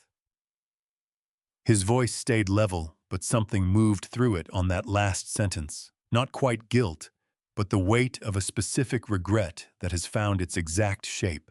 He turned his head and looked directly at me across the room. "His name is Arthur James Calloway," Hank said, "and his call sign was Storm 1. The silence that followed was different from the silence before. The silence before had been attentive. This silence was the silence of a room full of people doing something simultaneously, absorbing a piece of information that required them to look at something they had been looking past all evening and see it differently. 300 pairs of eyes found me at the east wall. I did not straighten up or change my posture or do anything that could be read as performance. I stood where I was and looked back at the room and let it happen." Julian's face had gone the color of old paper. The frozen smile was entirely gone. He was looking at me with an expression I had not seen on his face since he was a child. The expression of someone who has done something they cannot undo and has just understood fully what that means. Carol's pen was moving across her notebook without stopping. Ray Delgado had his arms crossed and his jaw set and was looking at Julian with the specific expression of a military man watching someone fail a test they should have studied for. Vance turned to face me across the room. His voice, when he spoke again, was quiet enough that only the people closest to him could hear it, but the room was silent enough that it carried. "Mr. Calloway," he said, I owe you a question, and I owe you the chance to answer it in front of these people. He paused. 3 years ago. The collapse. Were you there? I looked at him across 30 feet of polished marble floor and 300 people who were holding their breath. Yes, I said. Vance nodded once. The dense gray eyes held mine for a moment, and in them I saw the thing he would not say out loud. In a room full of people, the 3 years of carrying something heavy that had no address to be delivered to, that had lived in him as a debt, with no creditor. It was there, and then it was contained again, the way a man his age contains things by long practice and necessity. He turned back to the room. The man who has been serving your drinks tonight, Vance said, his voice carrying to every corner of the hall without effort, is the reason 6 members of my team are alive, and the man whose company you came here to invest in told you his father was dead. He let that land. From near the stage, Julian's voice came out tight and high, the voice of someone whose script has just run out of pages. That is not, you do not understand the full. Julian. Vance's voice was not loud. It did not need to be. It simply stopped Julian's sentence the way a closed door stops movement. Not yet. The room was still holding its breath when Vance walked to the main table. It was the long table near the stage, the one that had been set up for the signing ceremony, with 2 leather folders placed at precise intervals and a crystal decanter of water and 4 glasses arranged in a line. The table that Julian had probably spent 20 minutes positioning with Maggie's help, measuring the distance between the folders, making sure the lighting hit the leather at the right angle for the photographs that were supposed to document the moment his company became real in the eyes of serious money. Vance pulled out the chair at the head of the table and sat down. He reached into the inside pocket of his suit jacket and produced a document. Not the folder on the table, but his own copy folded into thirds, the paper slightly creased from being carried all evening. He unfolded it and laid it flat on the table in front of him and smoothed it once with his palm. Letter of intent. The words were visible from where I stood at the east wall. $50 million pending execution of final agreement. Julian Marcus Calloway, founder and CEO. Victor Vance, investor. 2 signature lines at the bottom, both blank. Vance looked at the document for a moment. Then he looked up and found Julian in the crowd. Julian had not moved from where he was standing near the stage. His face was the face of a man watching something he built falling in a direction. He cannot stop and cannot redirect the specific frozen quality of someone whose contingency plans have all run out simultaneously. His hands were at his sides. The Patek Philippe on his right wrist caught the stage light one more time. A letter of intent, Vance said, addressing the room rather than Julian specifically, is not a binding contract. It is a statement of serious intention subject to final negotiation and mutual execution. Until both parties sign the final agreement, either party may withdraw without legal consequence. He paused. I want the people in this room to understand that clearly, because what I am about to do is entirely within my rights, and I want there to be no confusion about that afterward. He picked up the document with both hands. He tore it in half. The sound of the paper tearing was clean and loud in the silent room, a single sharp noise that lasted about 1 second, and then was gone, leaving the 2 halves in his hands, and the silence rearranged around what had just happened. He placed both halves on the table, squared them against each other with one motion, and stood up. From the investor tables along the north wall, Ray Delgado rose from his chair. He did it without hurry, the way a man stands when he has made a decision and is simply following through on it. He reached into his breast pocket and produced a business card, his own, the one he had placed on the table at the beginning of the evening, as a gesture of presence and intent. He picked it up, put it back in his pocket, and looked at Julian across the room with the expression of a man who has served alongside people who did what Arthur Calloway did and does not require further explanation. "I'm out as well," Delgado said. His voice was level and final, the tone of a man who says a thing once because once is all it needs. Two other men at the investor tables stood, then a third. No speeches, no explanations.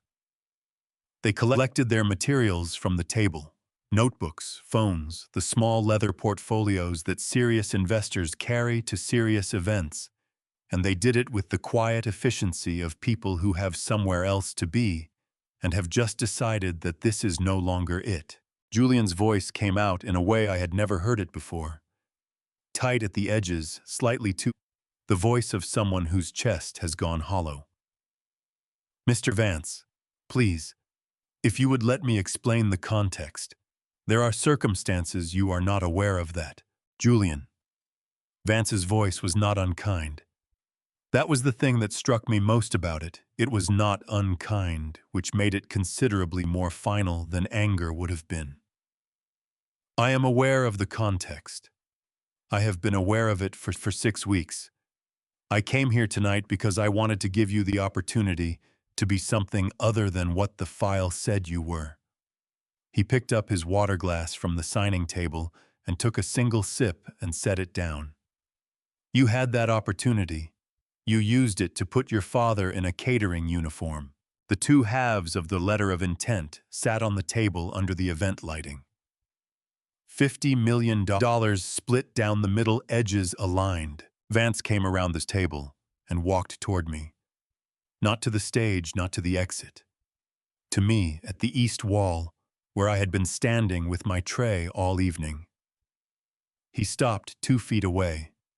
He was a tall man, and he stood at his full height, and the gray eyes were doing the thing they did when the calculation was complete, and what remained was not math, but something older. He reached out and took the tray from my hands, set it on the nearest table without looking at it.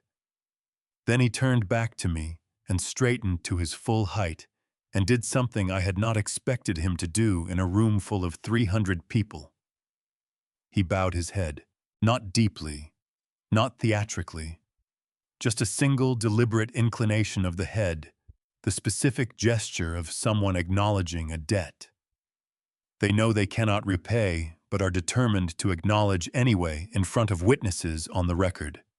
"Thank you," Victor Vance said, "for what you did 3 years ago, for what it cost you, and for standing in this room tonight with more dignity than anyone here deserved to be in the presence of."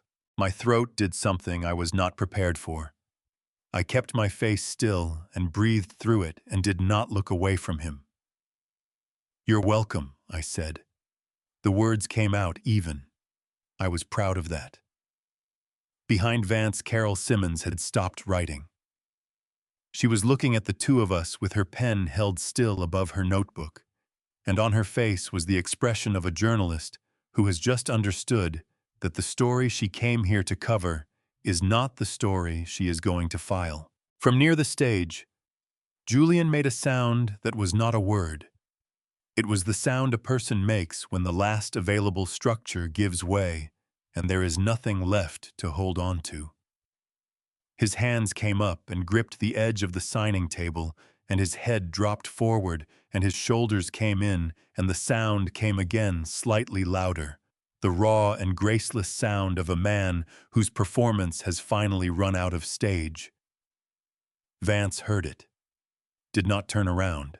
"Raymond," he said quietly. "Make sure he has a way home." Delgado nodded and moved toward the stage. Vance looked at me one more time.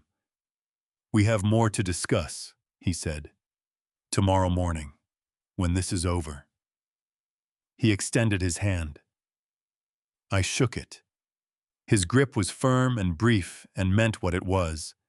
Then he walked toward the exit, and the crowd parted for him the way crowds part for people who have just done something the room will not forget. The room did not empty all at once. It thinned. The way a crowd thins after something significant has happened in a public space, not a rush for the exits, but a gradual, self-conscious dispersal. People finishing their drinks and collecting their things, and finding reasons to be somewhere else that did not require them to look directly at the man still gripping the edge of the signing table near the stage. I stood at the east wall and watched it happen. Julian had straightened up by the time Delgado reached him. Whatever had broken open in him 30 seconds ago had been pushed back down behind the same controlled surface he had been maintaining all evening. But the effort of it was visible now in a way it had not been before, in the tightness around his eyes, in the way his jaw moved slightly, even when he was not speaking, in the fact that he was not looking at anyone in particular, but rather at a fixed point on the far wall. The way people look when they are managing something internal and cannot afford to be distracted by anything external. Delgado spoke to him quietly. Julian nodded twice the nod of someone receiving information they are not processing. Delgado put a hand briefly on Julian's shoulder. Not warm exactly, but not unkind either. The gesture of a man doing the minimum required thing and doing it with integrity, and then stepped back and gave him space. Carol Simmons crossed the room toward Julian with her notebook open. She moved the way journalists move when they have a story that is still developing and a deadline that is not quickly, but without the appearance of hurry, with the particular focused calm of someone who has learned that the best interviews happen when the subject does not feel like they are being interviewed. She stopped 3 feet from Julian and waited until he looked at her. "Mr. Calloway," she said. "Carol Simmons Forbes. I'd like to ask you about a property filing with the Los Angeles County Recorder's Office. A deed of trust recorded in May of 2023 against a residence on Crescent Avenue in San Bernardino." She paused 1 beat. "The property owner of record is Arthur James Calloway. The transaction was executed by Julian Marcus Calloway, acting under power of attorney." Julian's eyes moved to Carol's face and then away, and then back.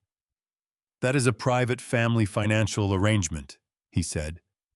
His voice had recovered most of its steadiness. "It is not relevant to—" "The deed of trust is a public record," Carol said. Her tone was not aggressive. It was the tone of someone reading from a document that exists regardless of what anyone prefers. Anyone can access it through the county recorder's portal. It is relevant because your public biography describes you as a self-made founder with no family financial support. A $410,000 loan secured against your father's property is a form of family financial support. Julian opened his mouth, closed it. The jaw worked again. From the far side of the room near the service corridor, Maggie Osei appeared. She had her clipboard under her arm and her earpiece out, and she walked with the pace of someone who has been carrying something heavy for several days and has finally decided to set it down, regardless of where she is standing when the decision arrives. She stopped beside Carol and looked at Julian and said without any particular emotion, "The beneficiary designations on Mr. Arthur Calloway's financial accounts were changed in August of 2023. The changes were filed through the same power of attorney. The new designated beneficiary on all accounts is Julian Marcus Calloway." She looked at Carol. "I can send you the account numbers. The changes are registered with the financial institutions and are accessible through the appropriate legal channels." Carol wrote without looking up from her notebook. Julian's voice came out with a quality I had not heard in it since he was 16. And had broken the passenger window of my truck backing out of the garage, and had spent 4 hours trying to find the exact combination of words that would make me react with less disappointment than he feared. It was the voice of someone searching for the frame that makes the picture acceptable. The POA was signed voluntarily. My father gave me that authorization because he trusted me to manage certain administrative matters during a period when he had limited mobility. Everything was done legally. The financial decisions I made were in the best interest of Julian. My own voice surprised me. I had not planned to speak. He stopped, looked at me across the thinning room. The controlled surface cracked slightly at the edges, the way old paint cracks when the material underneath it shifts. I signed the power of attorney in June of 2022, I said. I signed it because you told me you needed it to handle some insurance paperwork. I signed it because I trusted you. I kept my voice even. I was not angry. Anger would have been easier, and easier was not what this moment required. I did not sign it so you could take the house. The room that was still in the process of emptying went a degree quieter. Julian's mouth opened. The words that came out were quiet and rapid and had the quality of something rehearsed a long time ago for a conversation he had hoped would never happen. I needed capital. The company needed capital. I was going to pay it back. I have every intention of, I know, I said.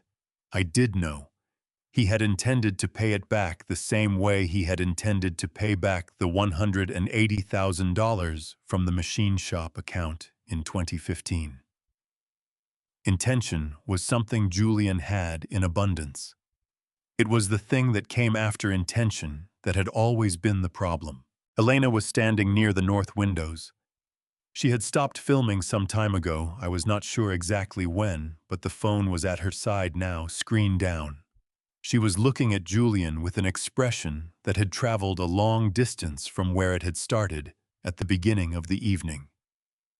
She reached down to the table beside her and picked up the designer bag she had set there when she arrived, a large, structured bag in cream leather that I suspected cost more than my monthly expenses. She held it with both hands for a moment, looking at Julian. He did not look back at her. He was looking at the floor. Elena set the bag back down on the table. Not her bag. His table. She set it down with a deliberateness that was its own complete sentence. Then she picked up only her phone and her coat and walked toward the elevator without hurrying and without looking back. Julian watched her go. Or rather, he watched the space she left, which is a different thing. Carol closed her notebook. "Mr. Calloway," she said, "I'll be in touch before we publish. You'll have the opportunity to respond." She said it professionally, the way journalists say it when they are extending a courtesy they are not required to extend. Then she looked across the room at me and gave a small, precise nod that meant she had what she needed, and she knew what it was. The signing table still held the two halves of the letter of intent edges aligned under the event lighting that had been calibrated to make everyone look successful. The catering crew finished their breakdown at 11:22. I knew the exact time because the rooster clock in the staff room had been bothering me since that morning, and I had finally looked at it directly when I walked back in and set my tray on the counter for the last time. 11:22. The crew moved around me with the efficient, tired choreography of people who do this 3 or 4 nights a week and have long since stopped noticing the rooms they are dismantling.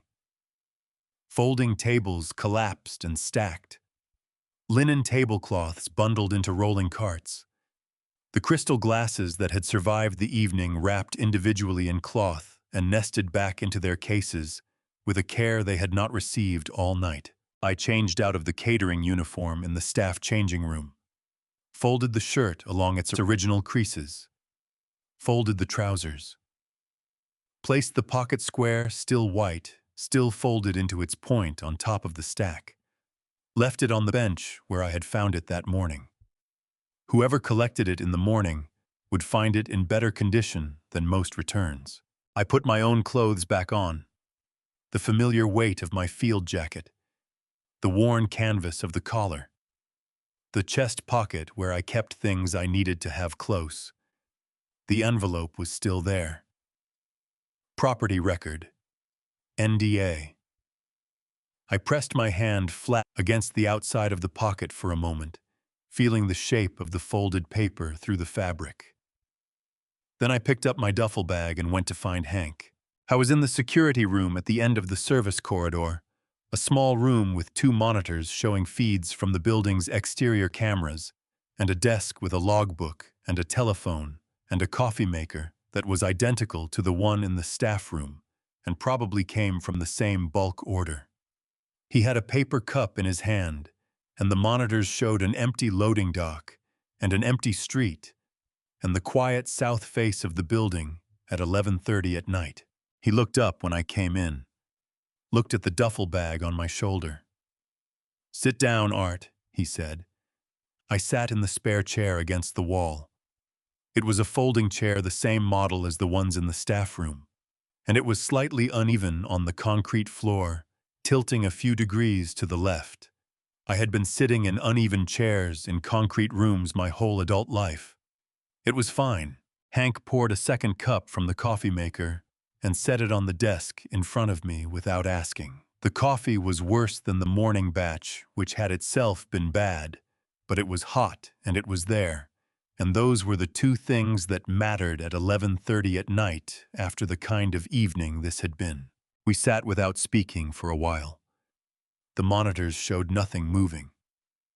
Somewhere in the building above us, the last of the catering crew were finishing their work, and the event lighting was being shut down floor by floor.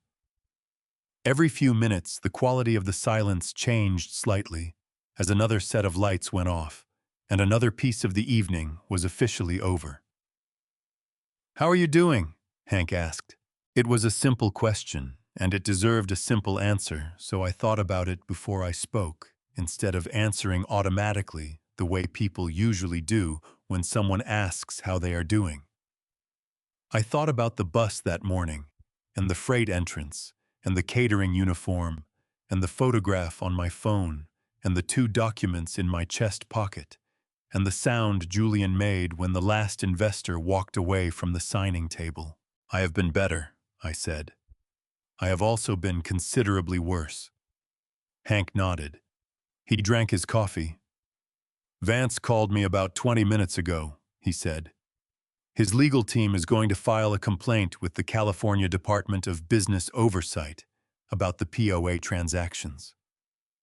They have a forensic accountant who specializes in elder financial abuse cases. He is going to review everything." Hank paused. "Art, they are going to get the house back. The house on Crescent Avenue.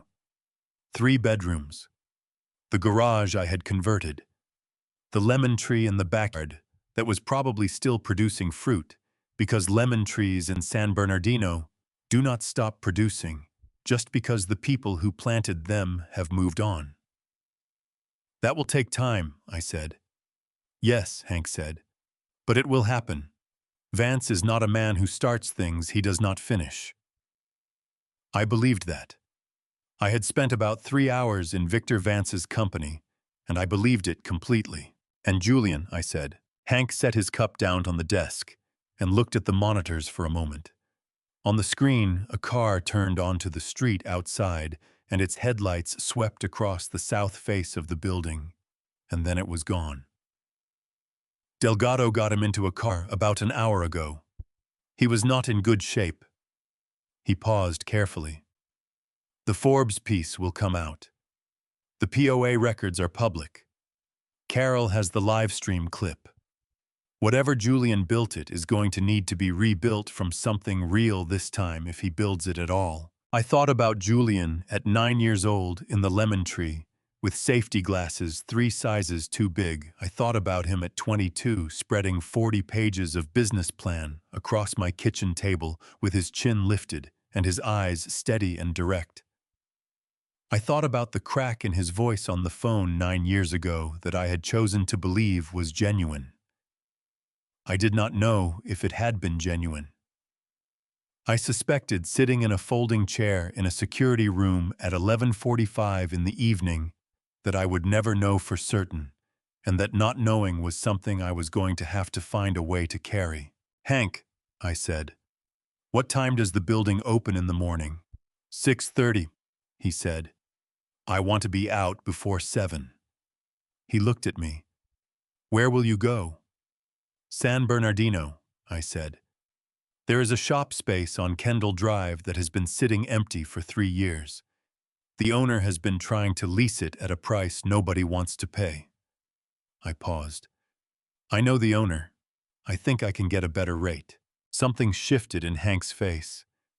Not a smile exactly, but the precursor to the thing that happens in a person's expression before they allow themselves to feel something good about a situation that has been mostly bad. "You going to open the shop again?" he said. "I am going to try," I said. Hank picked up his coffee cup, held it out toward me. A toast with paper cups of bad coffee at 11:45 in the evening, in a security room in a building that had done its best to make me invisible. I picked up my own cup and touched it to his. "Storm 1, Hank said quietly. "Get some sleep, Hank," I said. He laughed. It was the same laugh as that morning in the changing room, short, genuine, no performance in it whatsoever. It filled the small room and bounced off the monitors and the concrete walls, and it was the best sound I had heard all day. I finished the coffee, set the cup down, picked up my duffel bag. "I will see you at 6:30, Mart," I said. I slept on the folding cot in the storage room for 5 hours and 14 minutes. I know the exact duration because I checked my watch when I lay down at 1:16 in the morning. I checked it again when I opened my eyes at 6:30, which was not an alarm, but simply the time my body had been waking up since I was 23 years old, and nothing in 59 years of living had managed to change it. 5 hours and 14 minutes was not enough sleep. It was also not the least sleep I had ever managed on, and continued to function, so I sat up, put my feet on the floor, and began the process of being awake. The storage room was exactly as I had left it. Shelving units along the walls. The folding cot. My duffel bag propped against the base of the shelving unit, with the shoulder strap draped over the side, the way I had learned to position a bag when I needed to move quickly and did not want to spend time looking for it. The envelope in my field jacket chest pocket. The field jacket itself hung on a bracket screwed into the wall between 2 shelves, the only thing I had used in the room that did not belong to me. I took the jacket down and put it on, buttoned it to the collar, pressed my palm flat against the chest pocket envelope still there, both documents, edges crisp. Then I picked up the duffel bag and slung it over my right shoulder and stood in the storage room for a moment, with nothing particular to do except be ready. That was enough. The building at 6:30 in the morning was a different organism than the building at 10 in the evening. The 32nd floor was dark and empty, the event furniture gone, the marble floor swept clean of everything that had happened on it the night before. Someone had done a thorough job. The signing table was gone. The 2 halves of the letter of intent were gone.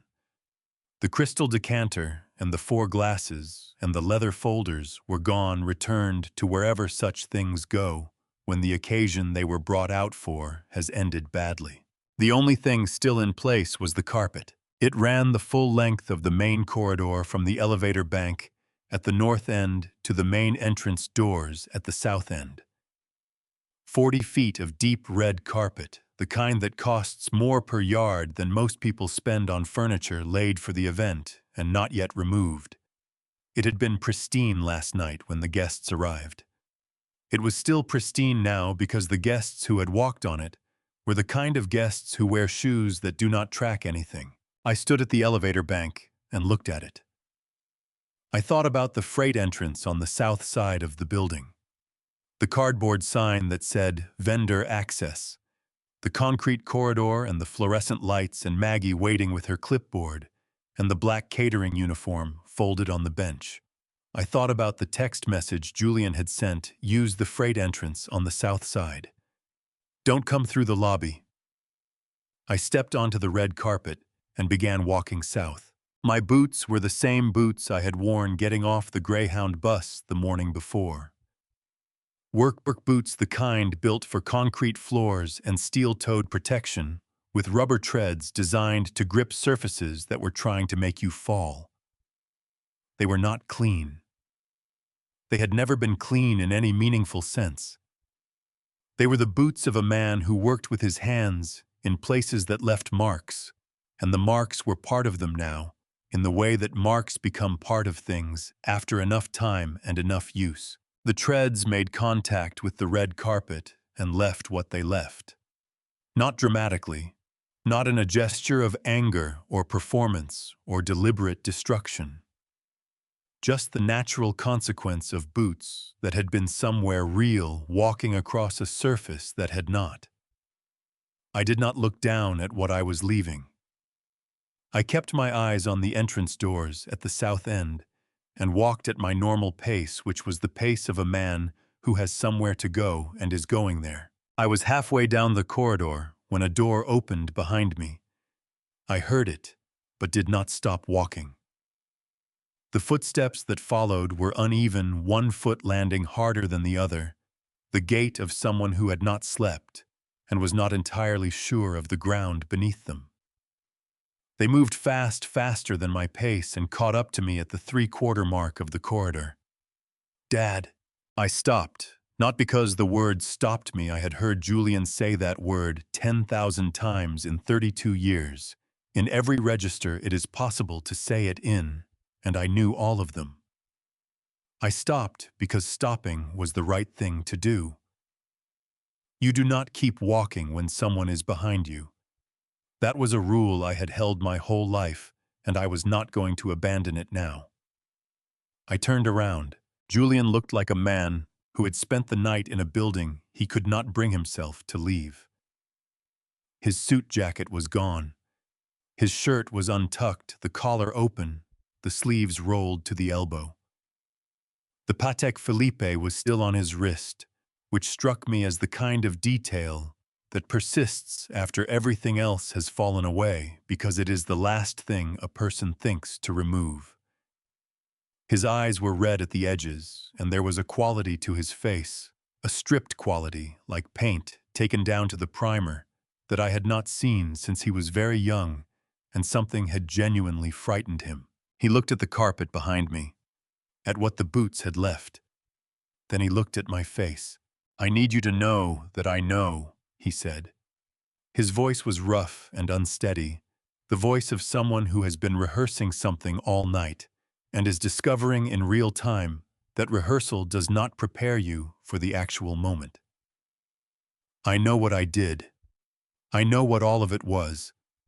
I'm not going to stand here and try to explain it into something it wasn't. He stopped. His jaw worked. I just need you to know that I know. I looked at my son. The 32-year-old man in a wrinkled shirt with red-edged eyes standing on a red carpet, in an empty corridor at 6:30 in the morning, in the building he had built on the foundation of everything I had given him and everything he had taken without asking. I thought about what I wanted to say. I took my time with it the same way I had taken my time with everything else this week, the bus, the uniform, the cot, the coffee. I did not rush. I know you know Julian, I said. That's not the same thing as doing something about it. His mouth opened. His eyes went bright and wet at the edges in the way that eyes do when a person is holding something in that is trying very hard to come out. He nodded once, a small, broken nod, the nod of someone accepting a verdict they cannot argue with because they wrote it themselves. I shifted the duffel bag on my shoulder. Vance's people will be in touch with you about the property, I said.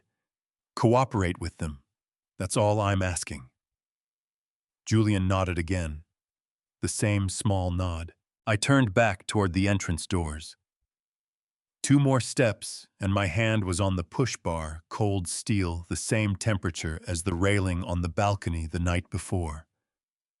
I pressed it down. The door swung open, and the December morning air came in cold and clean, and carrying the particular smell of a Los Angeles morning, before the city has fully started exhaust and eucalyptus, and something damp from the concrete that the sun had not yet reached. Behind me from the corridor, Julian's voice came one more time. Quiet. Not calling after me. Just speaking into the space I had been standing in. I'm sorry, Dad. I stood in the open doorway with the morning at my back and the corridor behind me and the red carpet running between us, marked from the elevator bank to the door with the prints of boots that had been somewhere real. I did not say it was all right. It was not all right. It might become something a person could live alongside. Eventually, the way old injuries become something you accommodate rather than something you cure. But it was not all right, and saying so would have been the easiest and least honest thing I could have done. I stepped through the door. It closed behind me with a sound like something being decided. I was standing at the bottom of the steps. Not on the sidewalk, not leaning against a car, but at the exact point where the building ended and the rest of the world began. He was wearing the same dark suit as the night before, which told me he had not gone home either. In each hand he held a paper cup of coffee, and he had the particular stillness of a man who had been waiting long enough to get comfortable with the waiting. The December morning was cold and pale. The sky was the color of old pewter, with a thin line of orange pushing up above the eastern rooftops. A city sanitation truck moved slowly along the far curb, its orange light rotating in the quiet.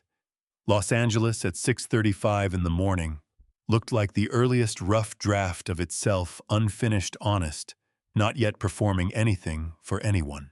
Vance held out one of the cups when I reached the bottom step. I took it. The coffee was considerably better than anything the building's staff room had produced, which meant he had gone out to get it, which meant he had been planning this moment longer than I realized. I figured you'd be out by 7, he said. 6:30, I said. Old habit. He nodded, unsurprised. We stood side by side and drank our coffee and looked at the street without filling the silence with anything it did not need. It was the kind of silence that takes years to develop with most people, and occasionally arrives immediately with the right ones. After a while, Vance said, "My legal team filed the complaint with the California Department of Business Oversight at midnight. The forensic accountant will complete his review within 30 days. Arthur, you are going to get the house back." I held the cup with both hands and felt the warmth move through my palms. The house on Crescent Avenue. The lemon tree. The garage workbench I had built from salvage lumber one weekend, because new wood cost twice as much, and salvage was just as good if you knew how to look at it. "Thank you," I said. "Don't thank me," Vance said. "You did your part 3 years ago. My people are doing theirs now." He glanced sideways. "I have been looking for Storm 1 for 3 years with every resource I had. Nothing. Because the person I was looking for had gone to considerable lengths to stay unfindable." He paused. "That is either extreme humility or extreme stubbornness." "Probably both," I said. He made a sound close to a laugh. "Probably both," he agreed. He finished his coffee, folded the cup once, and held it in his hand because there was no trash can nearby. Then he reached into his jacket and produced a business card, heavy cream stock, his name and a phone number and nothing else. No title, no company, just 10 digits. "My direct line," he said. "Not an assistant. Me, for anything." I put the card in my chest pocket next to where things I needed to keep close went. He extended his hand. When I took it, he held the grip a half-second longer than a standard handshake, the half-second. That means something was intended by it. "It was an honor, Mr. Calloway," he said quietly. "Storm 1. The words landed with weight, with history. I had not wanted to hear that call sign spoken aloud in 3 years. Standing at the bottom of these steps in the cold morning air, I found I did not mind it the way I expected to. "Victor," I said. First time I had used his given name. "Take care of yourself." He stepped back. I shifted the duffel onto my shoulder and turned toward the street. Behind me, the building entrance opened one final time. I did not turn around. Hank's voice came from the top of the steps, not calling after me, just present. "Safe travels, Art." I raised my right hand without turning. The gesture of people who have already said the important things and do not need the theater of a formal goodbye. Then I walked toward the bus stop on 7th Street, and the city opened up around me wide and indifferent, and full of the quiet promise of a day that had not yet made any mistakes.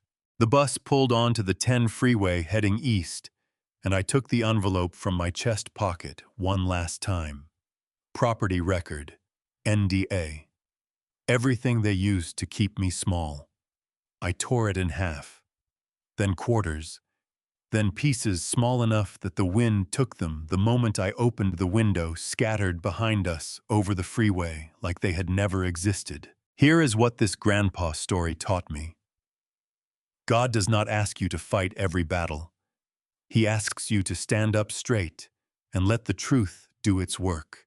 I stayed silent too long, trusted too easily, and confused loyalty with surrender. Don't make my mistake.